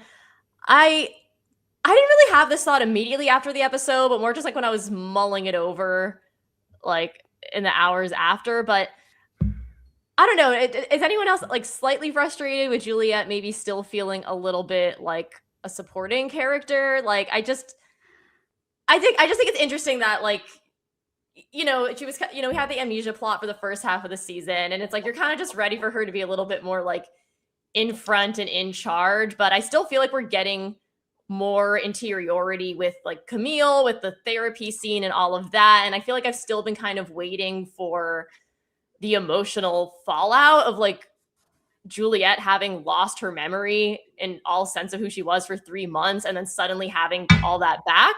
And I feel like this episode understandably like was keeping the plot going forward, but it felt like we had a lot more like character moments for Knox and for Camille. And I feel like we just still haven't really like sat with Juliette in terms of the emotional fallout. And I think I'm liking season 3 more than season 2 because I think all of these supporting characters are better written than in season 2. But I guess I still would like to see Juliette kind of take center stage a little bit more. Be the star of the show. Yeah. Do you think? So I don't disagree with you. For one, the emotional thing, I was like, when Camille was talking to her, I was like, can you shout at Camille? Like, you found out that Camille was drugging you for months. Like, can we have a dust up here? Because I was like, Camille, you don't have a high horse in this situation. But to your point about the other characters, do you think that's just because like Juliette was so far ahead of everybody else in terms of like character development? Like, so now they're having to kind of do the work for everybody else to kind of catch up. Like we've spoken about Knox and the Sims, and like those are characters that were not necessarily anywhere as good last season. So maybe they just had to kind of put in more. Like I'm sure, like is Rebecca Ferguson I'm sure like by next episode she'll become front and center. Or maybe just I don't know. That's just my own theory on like from a writing point of view at least. Yeah, I don't know exactly though, because I think last season it was we probably spent more time with characters that were not Juliette. And yet I just don't think the time was as well spent, I guess. It's hard for me to put my finger on it, but I definitely think, as we've talked about, I think we've all become so much more endeared to like Sims, and I think like Common's performance has been like really good this season, and much better. They obviously were interested in Camille and it like expanded her role, and I think that actress is amazing, and so I think those were all just good choices they made, and just I don't know, just the writing just seems to be supporting those characters even more. To me, I mean, I'm with you. I want more Juliette. Go ahead, Gab. I obviously love Juliette and I love Rebecca Ferguson, but Juliette feels very like purpose built for me as a character. Like I don't know if that's the right word, but she doesn't have the capacity to do. I don't see her as a very emotional character. I don't see her like she's a very reluctant leader. She's really good at engineering her way out of things, which we saw her do basically all last season. So I definitely don't want to see more of that for the most part. I'm kind of eager to see this like new, maybe this new Juliette that's like in subterfuge and underground resistance, but it kind of takes more than her for that. So I don't know. I'll never complain about more Rebecca Ferguson on my screen, but I guess I'm not noticing that as much to where I'm like, where is she? Yeah. Like I said, it kind of just hit me afterwards. And I think it's even less screen time and just more like just just honestly just wanting like the Involvement? emotional fallout of the- like you know, like, because we talk about like losing your memories and just like the actual like trauma of that. But you know, I can be very, I don't know. Well, there I'm is very, like, there's a ticking clock, so maybe like Yeah. it's one of those things of once we get through this hurdle, then I can actually feel things, if that makes Yeah. sense. So it's like, let's just deal with this emergency right now. yeah, Yeah, I think that's- well in the last 2 episodes for sure. So Mhm. you know, I think it's a little bit of that. I think it's a little bit of like it's coming back incrementally, and I think that's what they're doing. They're trying to manage that because I feel like there will be a payoff, or they're working towards a payoff as far as that goes. But I also think it is some of what Gab is saying, and it's that the way that her character is, like, this is kind of in line with her character, the way that she's dealing with this. She's finding a problem that she can try to fix rather than looking at herself. You know, like she looks outward. That's why she was happiest when all she had to do was make sure that the generator kept running. And the generator was great because it was always broken. So it always gave her something, you know, To that, do. yeah. So yeah, that's one of actually saw, that's one thing that from the first reading the first book that really jumped out about me to me about this character was that she is that way. Like all this other stuff, like being the mayor, being the leader, all of that is very uncomfortable for her. And as we saw with her personal relationships with George and things like that, like personal relationships are also very difficult. Part of the reason why she always got along with Shirley so much was because they were both they had that thing in common. They both felt like they didn't really fit in with everything else that was going on in the silo. Yeah. I do have to say though, her scenes with Camille were like so good this episode. Like I just think every time like they share the screen together, it's like I was like, okay, this is like a peak scene. I think they just have a great dynamic. They're really electric together. So I just love how that relationship is developing. Yeah. I was gonna say I thought that was really good too. How it's there, it's under the surface, but it almost takes Camille poking a little bit for it to come out. And I think Camille that's very still in has- line with who she is and how she deals with people. Yeah, I think my own issue is that Camille still has the upper hand. I'm like, no. Oh yeah. I need this to change. You drugged her for months and lied to her. I need the balance of power to change here. But I feel like Juliette's behavior, like everyone's playing chess right now, in my opinion. And I feel like Juliette's behavior was the best, I guess, fallout of what Camille did. Like, I don't necessarily see this really emotional, I guess, exchange, but Juliette embarrassed Camille in front of her boss. Like, she came into the vault, was like, here's what we're going to do. And then even later was trying to one up Camille about like, well, the algorithm said this, so I'm going to do that. So I feel like Juliette is like really getting her revenge here with just upstaging Camille. And that's putting pressure on Camille to take things to the next level. I mean, you guys talk about emotional, and I'm sure you guys talked about it last week, but obviously there's the whole scene with Lucas and her dad's watch. And I think there was some sort of emotionality there, at least, her remembering the things that, or rather realizing what she had forgotten and things like that. So I'm sure there is something. I'm sure we'll get more as the season kind of jumps down. Patrick Kennedy goes outside. He realizes what outside really looks like. And let's say he comes back, which I think he will come back. What does that do to the outsiders? What does he like? How does that change their fights, their belief? Because now he is actually being out and he can tell them the truth.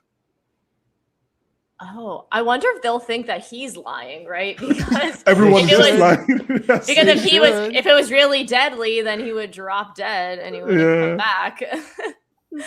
They got to you. You've been outside. They've been giving you the pills. But yeah, as I'm just thinking, as something that was like, that's a thing, right? That's him going out could really change the entire motivation of the outsiders.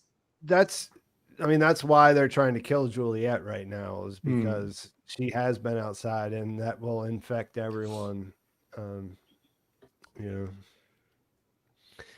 So the car. Everyone's favorite storyline.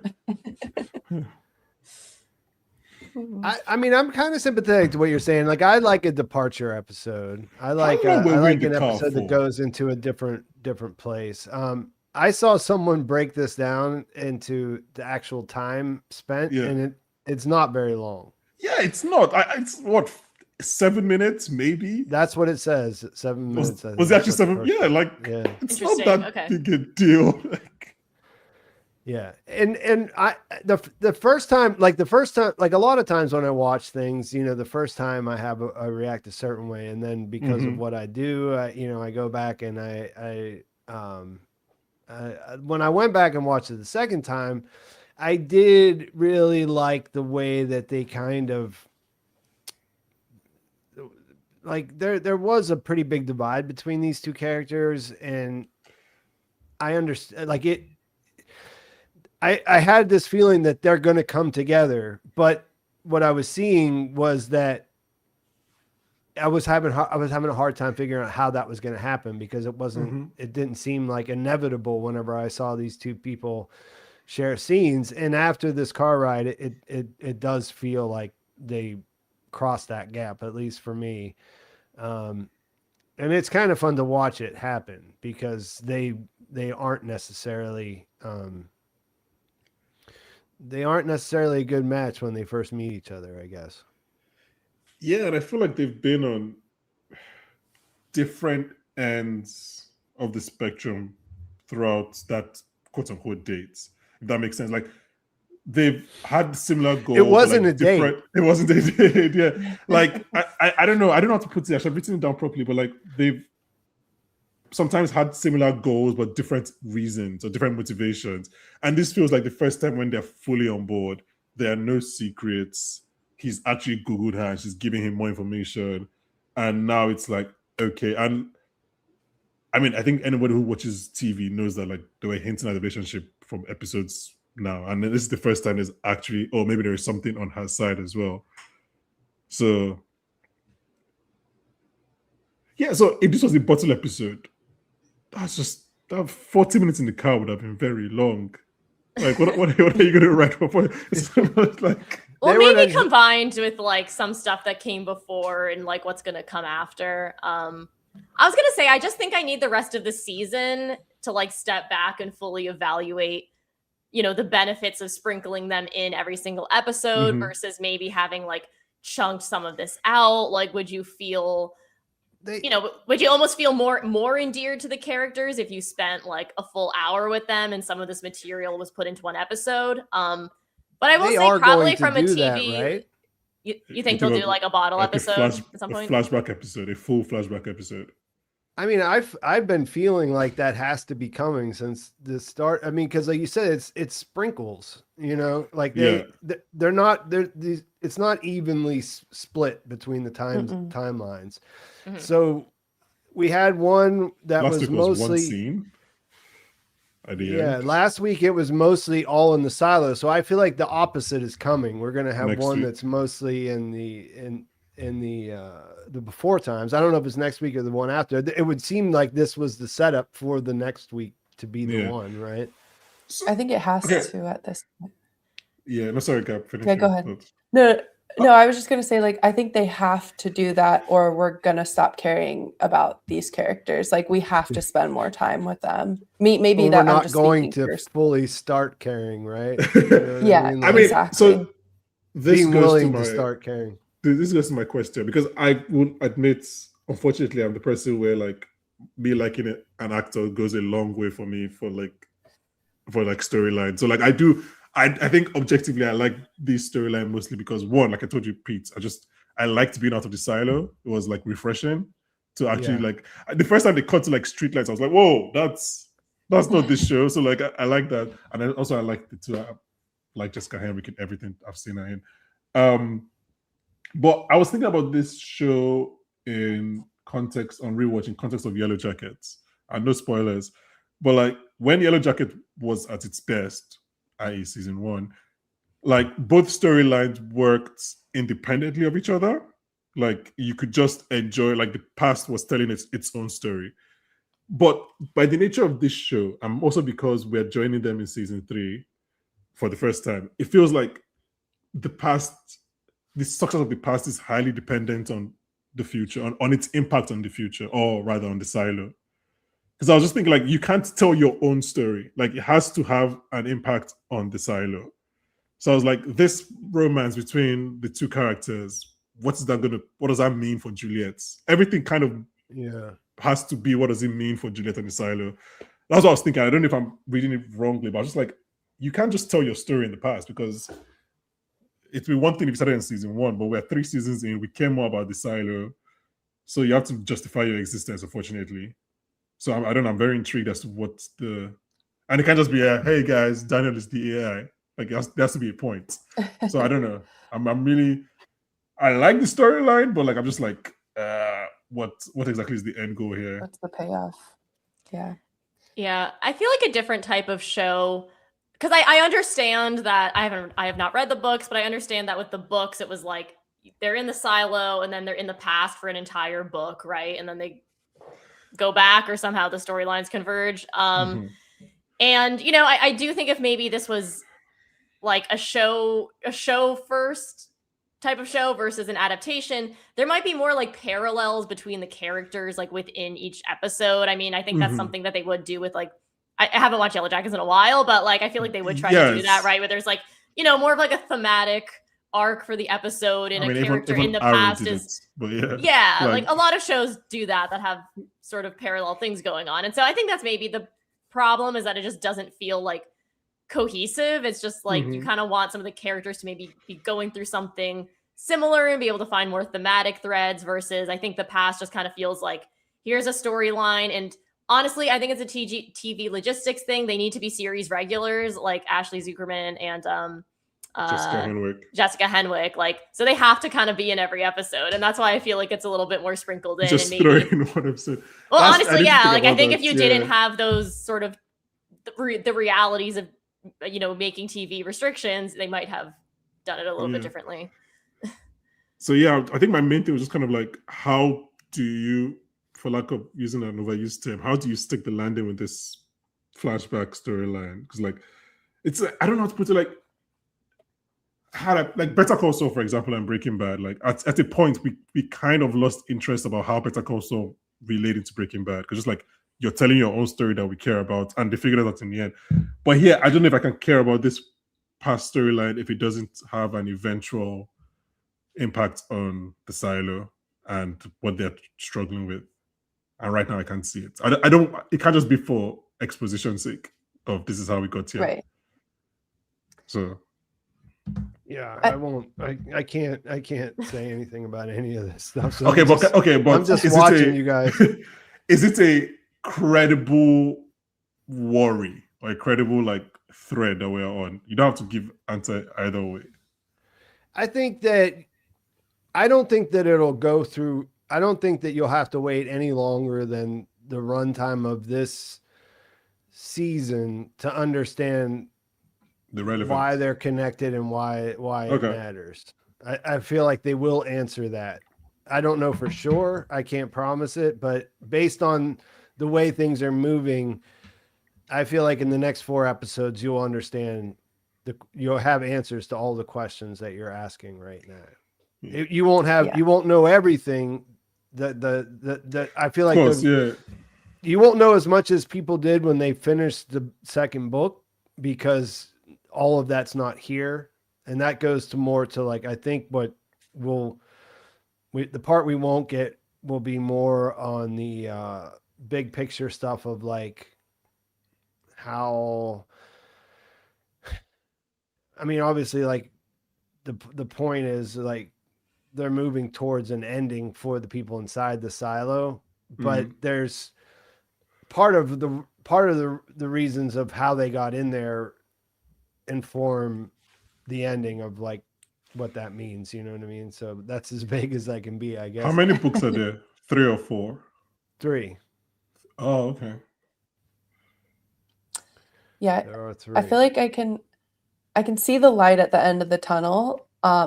it's more just the impatience of really getting nothing last episode, getting a little bit this episode. I have some fun theories like that. I think they're, like Cris said, I kind of have to see it at the end to figure out if it was an effective way to tell the story, because I am having fun guessing and wondering about some things. But overall, I think we got a little bit more on Helen, obviously, this episode, understanding maybe a little bit more about her morals, and I think her morality and her value-driven elements of her character. I have some theories on how those will be important. So I think the backstory about like her journalistic fraud and what she did was very important. But I guess I'm frustrated because I don't like Daniel. And I don't even know if I don't like him because I'm not supposed to like him, or I don't like him because he's just not a fully formed character. Because I feel like I understand Helen. I feel like I know her. I feel like I can see her. But with Daniel, it's like his sister is literally in a coma, like not remembering anything somewhere, basically being puppeteered by some creepy doctor, and he hardly seems to care about that. I don't see the concern. So Well, I he's think been that's told that what's bothering me. he's been told that that's the only way to not solve her, to cure her, to help her. But it's not. I mean, I wouldn't buy it, but I'm just saying, like, in this world, it seems like they believe that. I don't know. Like if my Yeah, it is sibling was bothering me there- that they're not talking about that. Sorry, go ahead. Yeah. Yeah, no, like it's just it's like even his friend Sam seemed more disturbed by what's going on with his sister, because that caused him to tell Daniel some information like, oh, I'm so disturbed. I mean, they seemed really disturbed when they listened to that footage at the hacker's den, and now Daniel's just like the same. Maybe he will turn out to be just an awful guy, and then we're like, okay, it all makes sense. But yeah, I'm in it for the ride, I guess. But it did piss me off that they called this episode Drive, and we got 5 minutes with them. So I hated that. But But like, isn't okay? Wait, oh god, how am I getting into the corner defending the man? But is it like the point? Isn't Daniel's whole thing that he's trying to expose this thing that might have caused his sister's crash and like this big I love a conspiracy thriller, so maybe that's why I'm invested in this storyline. But isn't that's his motivation for this, right? He's like, people need to know about what may have happened to my sister and her squad, and we need to expose the people in big government. That doesn't work on you guys. No, that's all there. I just agree with Gab on the point of like, no one is like questioning this doctor enough, and I totally understand. We talked about this a little bit last week, that like once they've given her these drugs and they've wiped her memories, you maybe have to like stick with that, right? Because if you move her to a new doctor. But my point is that I guess the character is not expressing that. Like, we're sort of putting that on the character, and he hasn't really expressed frustration of like, that's fair. Even just a line of like, he took, oh my god, like she's stuck with this guy, or like, oh, I wish I could move her, but I can't. Like, even just like a throwaway something. You're right. He took that drawbridge metaphor. He took it way too easily. It was like, okay, there's a drawbridge. You're right. I agree with that. Like, the more time that passes, the more likely it is that she's going to have permanent memory loss, and I feel like that should disturb him very greatly. And it doesn't seem to do that. Like, I find him complaining more about how he has to call people and ask them for money all day than he complains about his sister literally like forgetting everything. I have an idea, man. I have an idea, but I wonder if they aren't doing something with the character too, but I can't really. We don't know. We won't know until later, I don't think. What do you? How did you guys interpret? Like, I did like about this. I did mention this in my video, but I did like the way that they're kind of in the car. They're sort of like the people in the silo, right? You know, like they don't know why they're there. They don't know when they're going to get out. There was like a pretty straight parallel with that. And I like that I like the payoff at the end. Like, even though it's just a cliffhanger, like I thought that was all handled pretty well. What do you think's going on there? Like, what do you think is what is Senator Thurman there to offer them?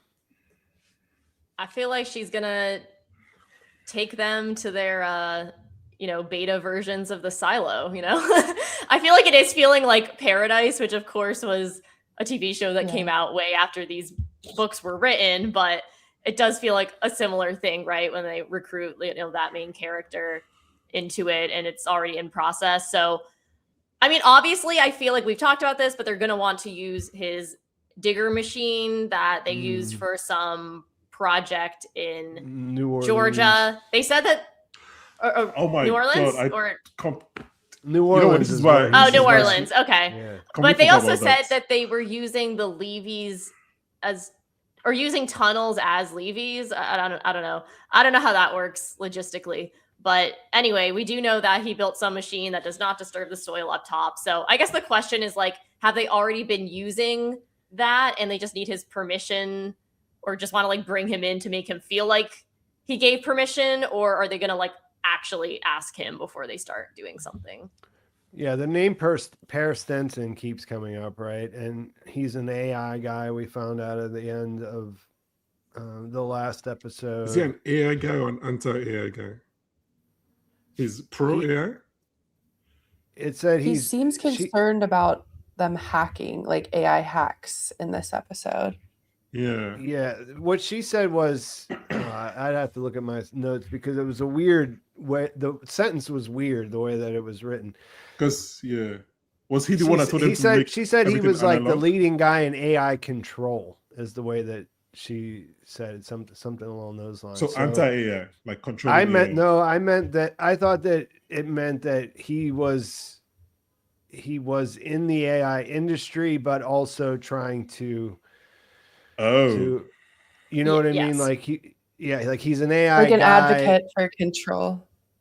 Something That was what I thought, Gab. That was an advocate for control of AI. Like, well, I feel like it's I'm with Pete. Like he's an AI guy in the industry, but obviously people who work on AI in the United States do not want like other countries or just like random hackers hacking in. So it's just like in his sphere of industry and influence. Like him being against hackers doesn't mean that he's against AI. It's like, if anything, it's just a way to like make AI work better in their society if they can like stop hackers. Yeah, no, go ahead. The exact note I wrote down from this episode is that he sounded the alarm about the risk of AI hackers. So I don't necessarily think he's anti-AI. I'm sure he's in the industry to know the risks, but it sounds like he's like alarmed at maybe the proliferation of AI or the risk of hacks and what that can do. Yeah, I thought it was a little bit of cheekiness. I think what you're saying here is important. Like that was a very pointed statement that we're supposed to pick up on, right? But I also thought there was a little bit of cheekiness of like control, using the word control. Like that made me think that he's more of a like someone who has a vested interest in AI and having that, but also realizes the risks if somebody else can compromise what they're doing, because he was on the ship whenever they had this mission, Charlotte's mission, where they took out all the comms as a very conspicuous thing because they thought someone might be able to compromise those. Yeah. So okay, that's why I thought his job was to like, okay, that makes sense. So he's not Edward Snowden. Oh yeah. I don't think so at all. I think he's more like Elon Musk. Okay, so that leads me to my next question. When she says, "Do you want to save the world?" To be fair, just to put it out there, like this character does not exist in the book. So which character? Like the Paris Stenson. So like, when I say that, he's like, he reminds me of Elon Musk. That's just based on what we've seen in the TV show so far. Okay. So do we think she's serious? Isn't the right word? Does she actually mean save the world? Like, is it like a straight line from that moment at the hangar to creating the silos? Is it like, does she actually think she's saving the world, or is it like I another lie, another. Is this something you can't answer, Pete? Oh yeah, I can't answer this. Okay. Yeah. I mean, I think I know exactly what she's saying whenever she's standing there. So I'm sure she believes that, right? I mean, based on what we know, right? There's black goo, obviously. Mhm. I feel like if you haven't read the books, you would not know it's like nanobots, but obviously if you are online in any sense, then they're all over the comments. I So didn't know until it this does seem, second. yeah, unfortunately you cannot be posting on the show and not see things about That's- nanobots, even though I have not read the books. But anyway, black goo, nano, whatever, that's coming. So they're building Yeah. silos, and so I'm sure some of this So she is actually coming thinks to save in the from- world. I'm sure, yeah. I feel like Okay. it's maybe one of those things where things start off well intentioned and then get twisted down the line in some way. As you know, people, I don't know, compete to go underground or something, right? And you have to decide who to bring. Fallout.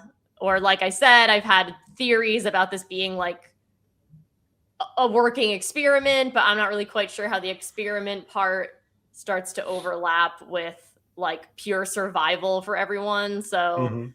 I could just see that kind of getting twisted in some way. But I guess we'll see. So that means it was kind of like a fake out from the show to make Reed Birney, the I guess politician, the old white man, like this, like we're meant to think he's evil, but it seems like I guess they're on the right side of things, at least according to. No, I think they're going to end up being not great, but like I'm sure they think their intentions are good, right? I don't know. She just seems like a kind of shady politician from what we know. But I am excited for more of her because I mean, Carrie Weaver was a complicated character on ER, but I was a Carrie Weaver supporter, so I do enjoy her as an actress. I don't think I've seen her in anything else. Yeah, it's ER really. I don't know. Mhm. I'm not familiar with her in any other projects. I That's am right. That's very very good. eager to learn like why Daniel, why Helen. I have some theories, but it's like if they were being annoying and if they were potentially an antagonistic force, you'd think they'd just black bag them and disappear them. But I think we're supposed to, sorry, I hate on Daniel a lot, but I think we're supposed to get the idea that he's not a very good politician. Like he's not a very good congressman, but maybe he is really good at these drills. And maybe that's why he's needed there. And maybe something about Helen's backstory, like maybe she's going to write the pact. I don't know. So I am really curious to see like exactly what role they're going to play, because I don't think it's just because they won't give up and they won't stop asking questions. I genuinely think there's like a purpose for both of them, and I think we'll hopefully find that out next episode.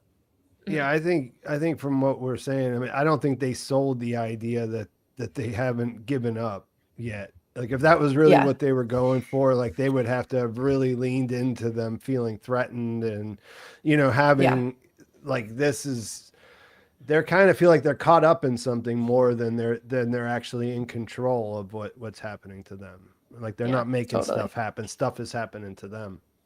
Yeah, I will say too, as frustrating as Daniel can be, which like I agree with that for sure. I do think it's probably supposed to be a feature of his character, because I think the fact that he's very gullible and malleable is probably a reason that they're recruiting him. Like he's probably an easy person to prey on and to convince that by helping us, you're doing the right thing. So I think that he has to probably have that type of personality for them to be able to recruit him into whatever they're doing. Wow. We finally get to a position that is not shady and everybody's hating on him. Everybody's calling him malleable. Wow. I mean, that's all I've seen of him so far. He's going to have to prove himself differently. Maybe because the last time I saw him was on Succession, and this character is definitely better than that. That one was a bad person. So maybe that's why I'm giving him more slack. Even on Succession, I mean, he just got railroaded by the Roys, right? Like, Yeah, I mean... but everybody in that show is bad, so it's like... Yeah. Gab, did you have a hard out here? No. Okay. Well, I'm good Just for let me know. a bit. Yeah, I think we're gonna wrap up soon, anyways. But I wasn't aware of that, so I just saw the chat there. Well,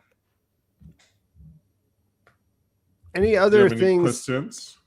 Yeah, do you guys have anything else that comes up from the before time stuff that, like I said, when I'm listening to you talk, I can't really Yeah. answer or even try not to make facial reactions when you're talking because you're hitting on some stuff and you're missing on some stuff. So like, I don't Yeah. really want to, I don't want to be like, I don't want to tip the scales either way.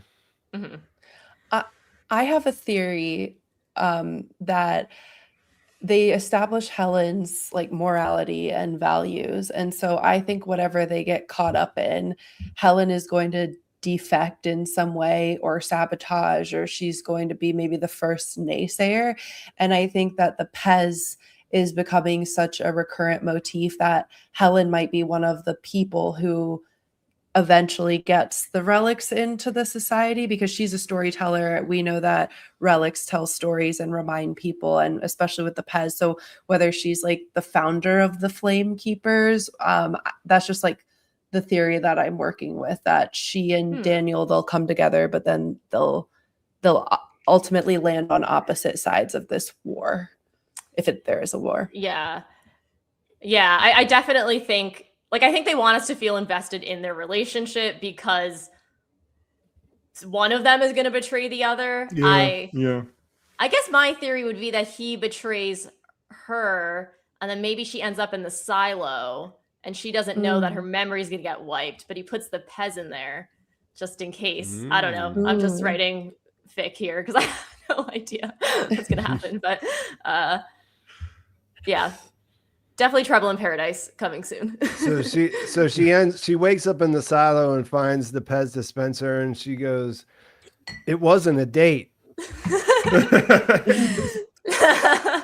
And that's what she remembers. That's what she remembers of the world outside, is this douchebag who kept trying to say that they were on a date together when they weren't. Yeah, but she's falling for him. She sees the real character that Cris and Gab can't see. She sees him. She sees the real Daniel. I'm thinking a lot about Fallout right now because of what we've been talking about. There's some similarities. There's in the similarity, story. Fallout Paradise. Yeah.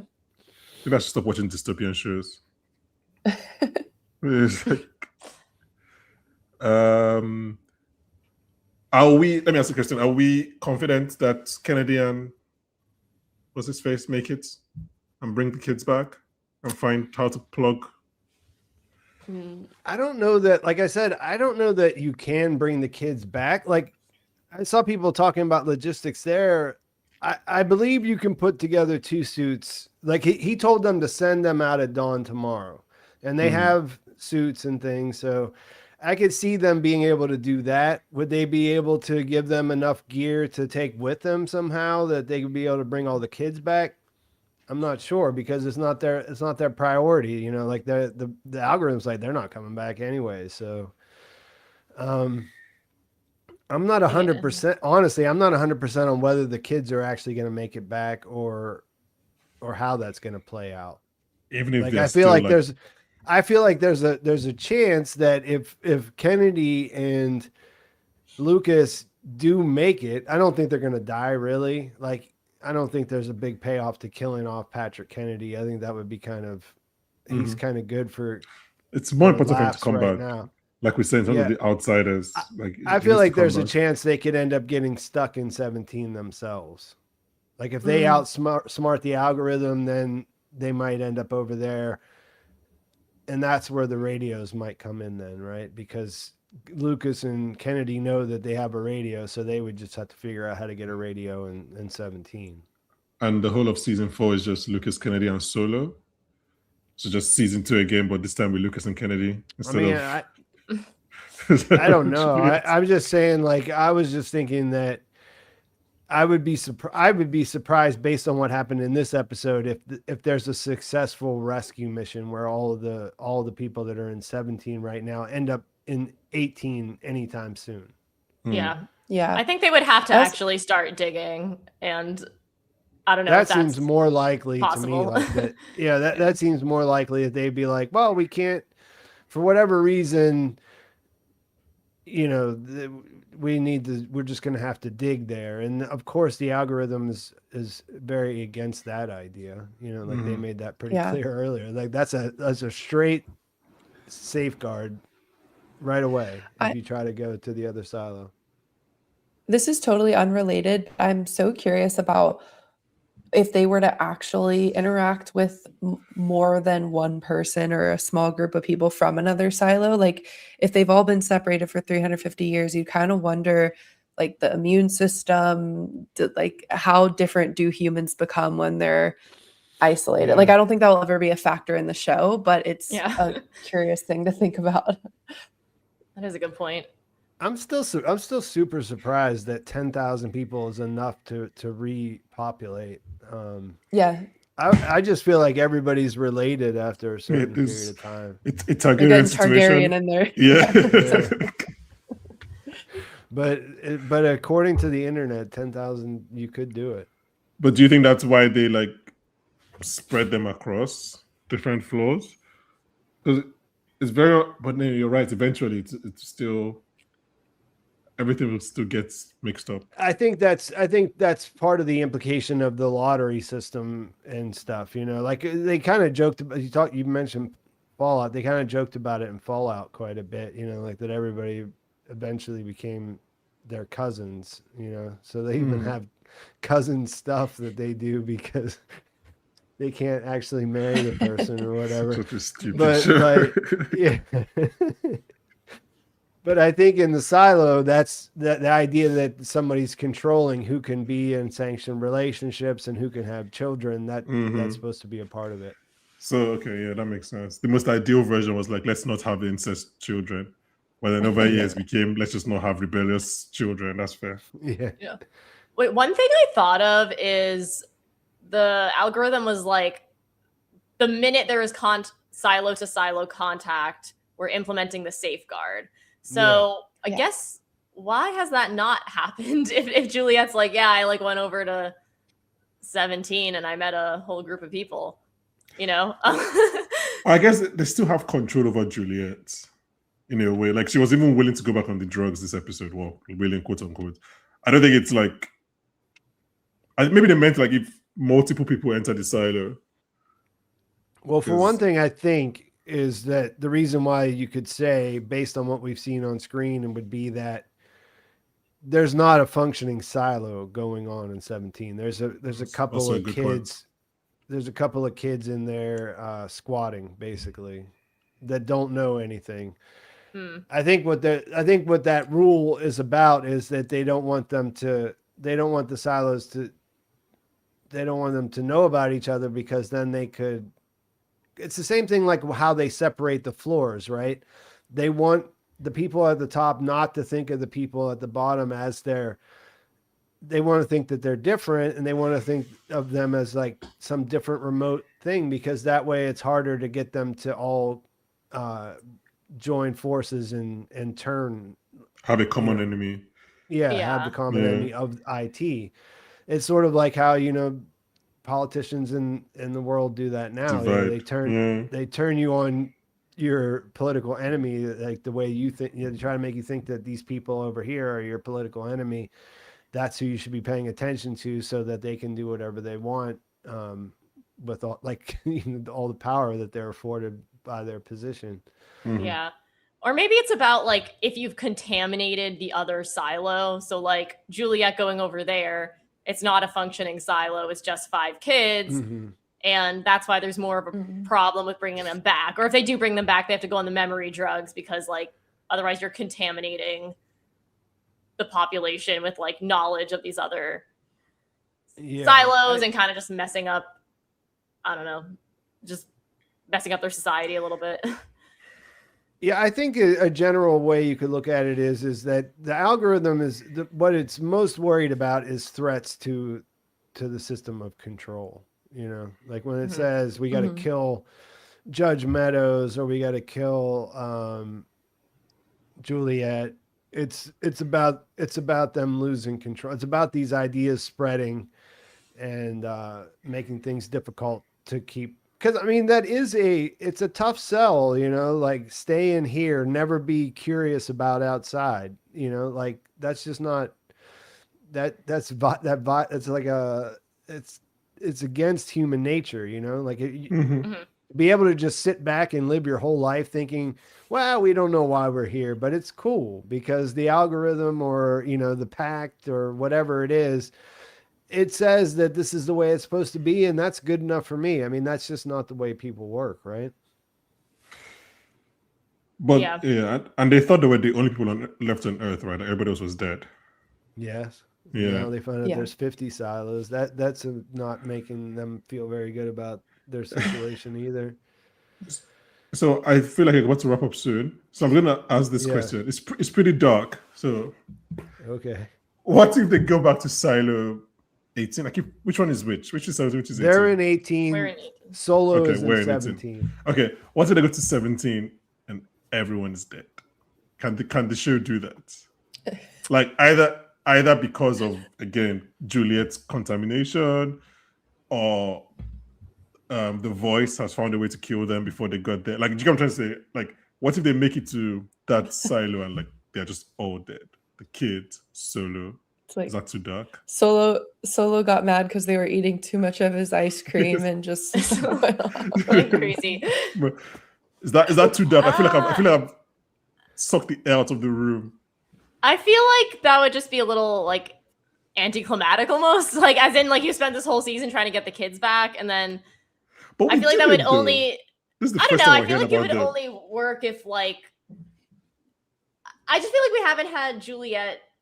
It would have to serve like a more like emotional narrative or like character purpose, and I don't know if that like I think if they try to get them and then lose them, that has more of an effect on Juliette emotionally if she like feels like it's slightly her fault than just like finding them dead, right? Because I think that puts more onto her as a character if she feels vaguely responsible, like, oh, if I just left them alone. But although it's gonna flood, so they're kind of dead either way. Yeah, eventually. So Yeah, anyway, that was the dark. I don't think it happened because I do think she needs Solo alive to know where to find the pipe, right? Yeah. Yeah, they need Solo alive. But Yeah, I mean, how at to least cap that's it. a shortcut to it. They could figure that out themselves over time, but if they talk to him, he knows exactly what they need to do. sorry, it's almost midnight, so the dark thoughts are coming out. It's what happens when you watch too many dystopian shows. Cris, are you on AI or human for the voice?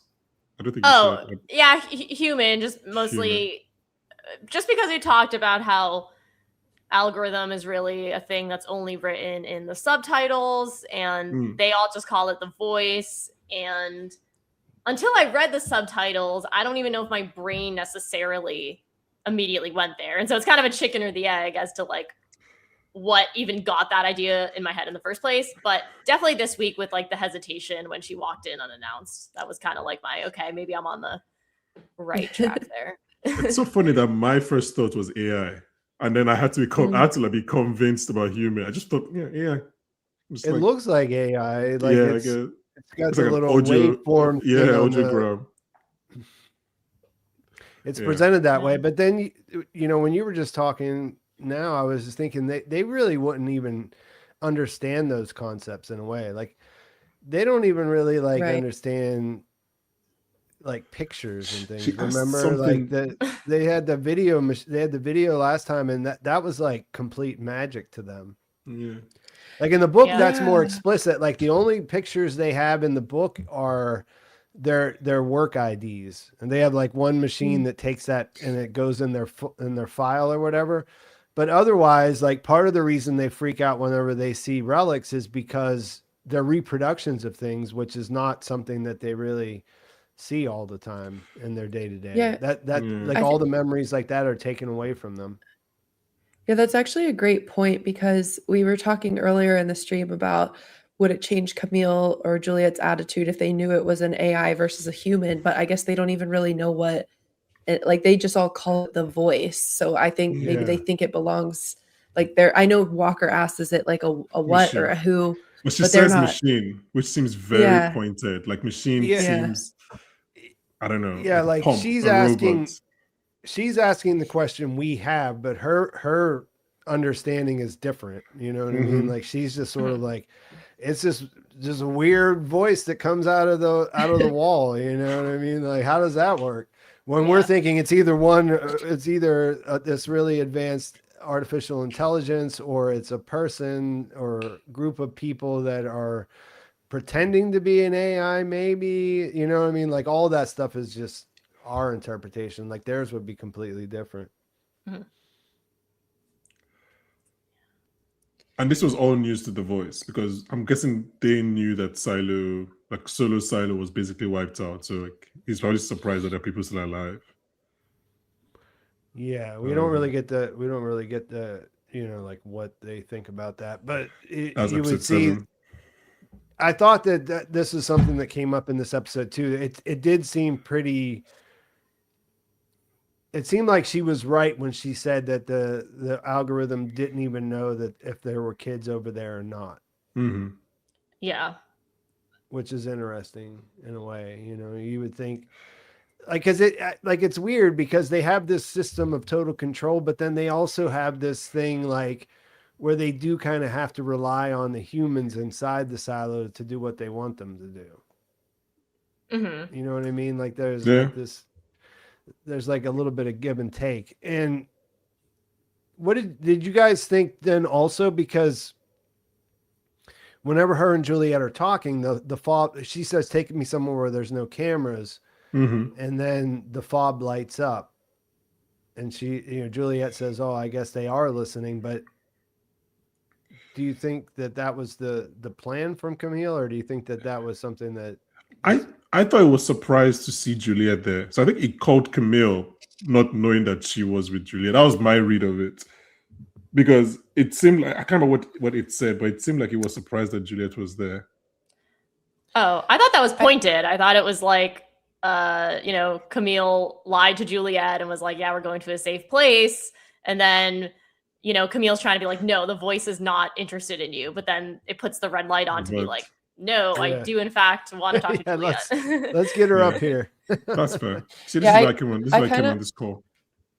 I kind of saw the like levels of no one really knows exactly how much surveillance there is. Like Billings went to the camera room and he thought they took the cameras out and was like all mad because he was under a different impression. And I think Camille is under a different impression. So I think it's all about this illusion of control. Like Juliette thought she had control and saying like, "Let's go somewhere to talk." And yeah, it's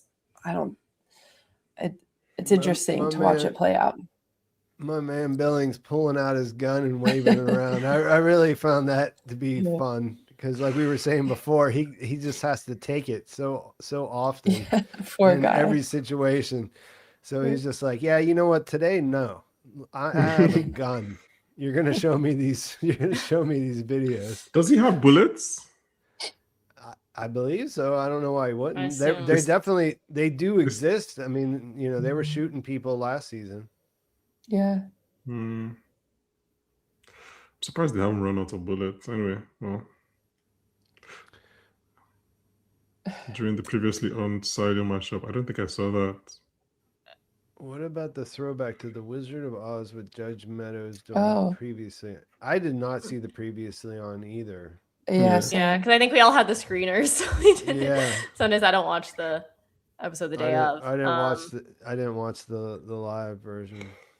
Yeah, so Huh. sorry, we don't really know what that is a reference But to. I guess the question is like, will that become? It's really just like, will that become relevant? I guess in future, or if we feel like it was already addressed in this episode. Yeah, that's curious.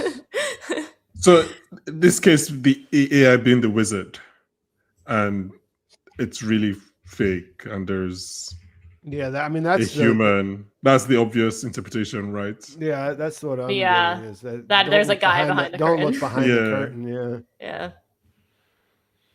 Jeff Goldblum. He comes tap dancing out. All right, guys. if you don't have any burning, pressing things that you want to get off your chest, I'll put your links into the Oh, chat yeah. again. You guys can do a quick plug. Each of you do a quick plug on the way out if you want. Okay. We are currently about to do the season finale of House of the Dragon. I'm not on that coverage, so if you didn't like anything I said on this episode, you don't have to hold that against us. You can still come and listen to us talk over dinner. We had 3 episodes on Christopher Nolan and The Odyssey. We had an episode on Brand New Day just come out. So yeah, just anything that's come out the last few weeks we're covering. House of the Dragon as well, and then we might have some recommendation episodes over the next few weeks. Awesome. Well, you guys can catch me on YouTube, Instagram, and TikTok for Miscellaneous Gab. I'm covering the rest of Silo. I cover House of the Dragon, and I'll also be covering Dark Matter, which is returning to Apple TV end of August. So I'm going to probably do another What You Missed from season 1 in case you don't want to rewatch it. I'm rewatching it now, and super excited to dive into another weird sci-fi show with you Apple guys. TV. Yeah. Thank you, yeah. just say it. And I'm Cris. You can find me over on TikTok. So over there, I'm really covering just a lot of different TV discussion, news, reviews of anything new that's coming out. But I am covering Silo week to week, and I'll do a more in-depth like recap review and do some other like theory videos and such. So if you want to talk more Silo, I'm over there, and I'll obviously be discussing the House of the Dragon finale as well, which is kind of sad. There's only one more, but here we are. But yeah, just I'm mostly on TikTok, Cris Cinema. Yes, we are. I mean, we got a few more episodes left. It's I'm actually looking forward to the rest of the season because I've been doing House of the Dragon right at the same time, and it's coming to an end. So it'll actually be I'll be able to focus a little bit more on Silo in the upcoming weeks, and so that's a pretty good thing. Yeah. I too might do Dark Matter. I'm not really sure what's going to come next, but that's 28th, right? Yeah, 28th. It's a couple weeks out, so I think it probably lines up with the end of Silo, right? Exactly. Yeah. So we got a couple weeks to figure it out, but yeah, make sure you go out and visit all of these guys and follow them and support their work. We'll have you back next week. We'll be here again. Maybe the lineup will be switched up a little bit, but we'll be doing this all season until we get to the end. And thanks for you guys for helping me out, being my non-book reading guinea pigs, and thanks to the chat for all the good questions and the support. We'll see you next week. Thanks for having us. Thank you, guys. Bye.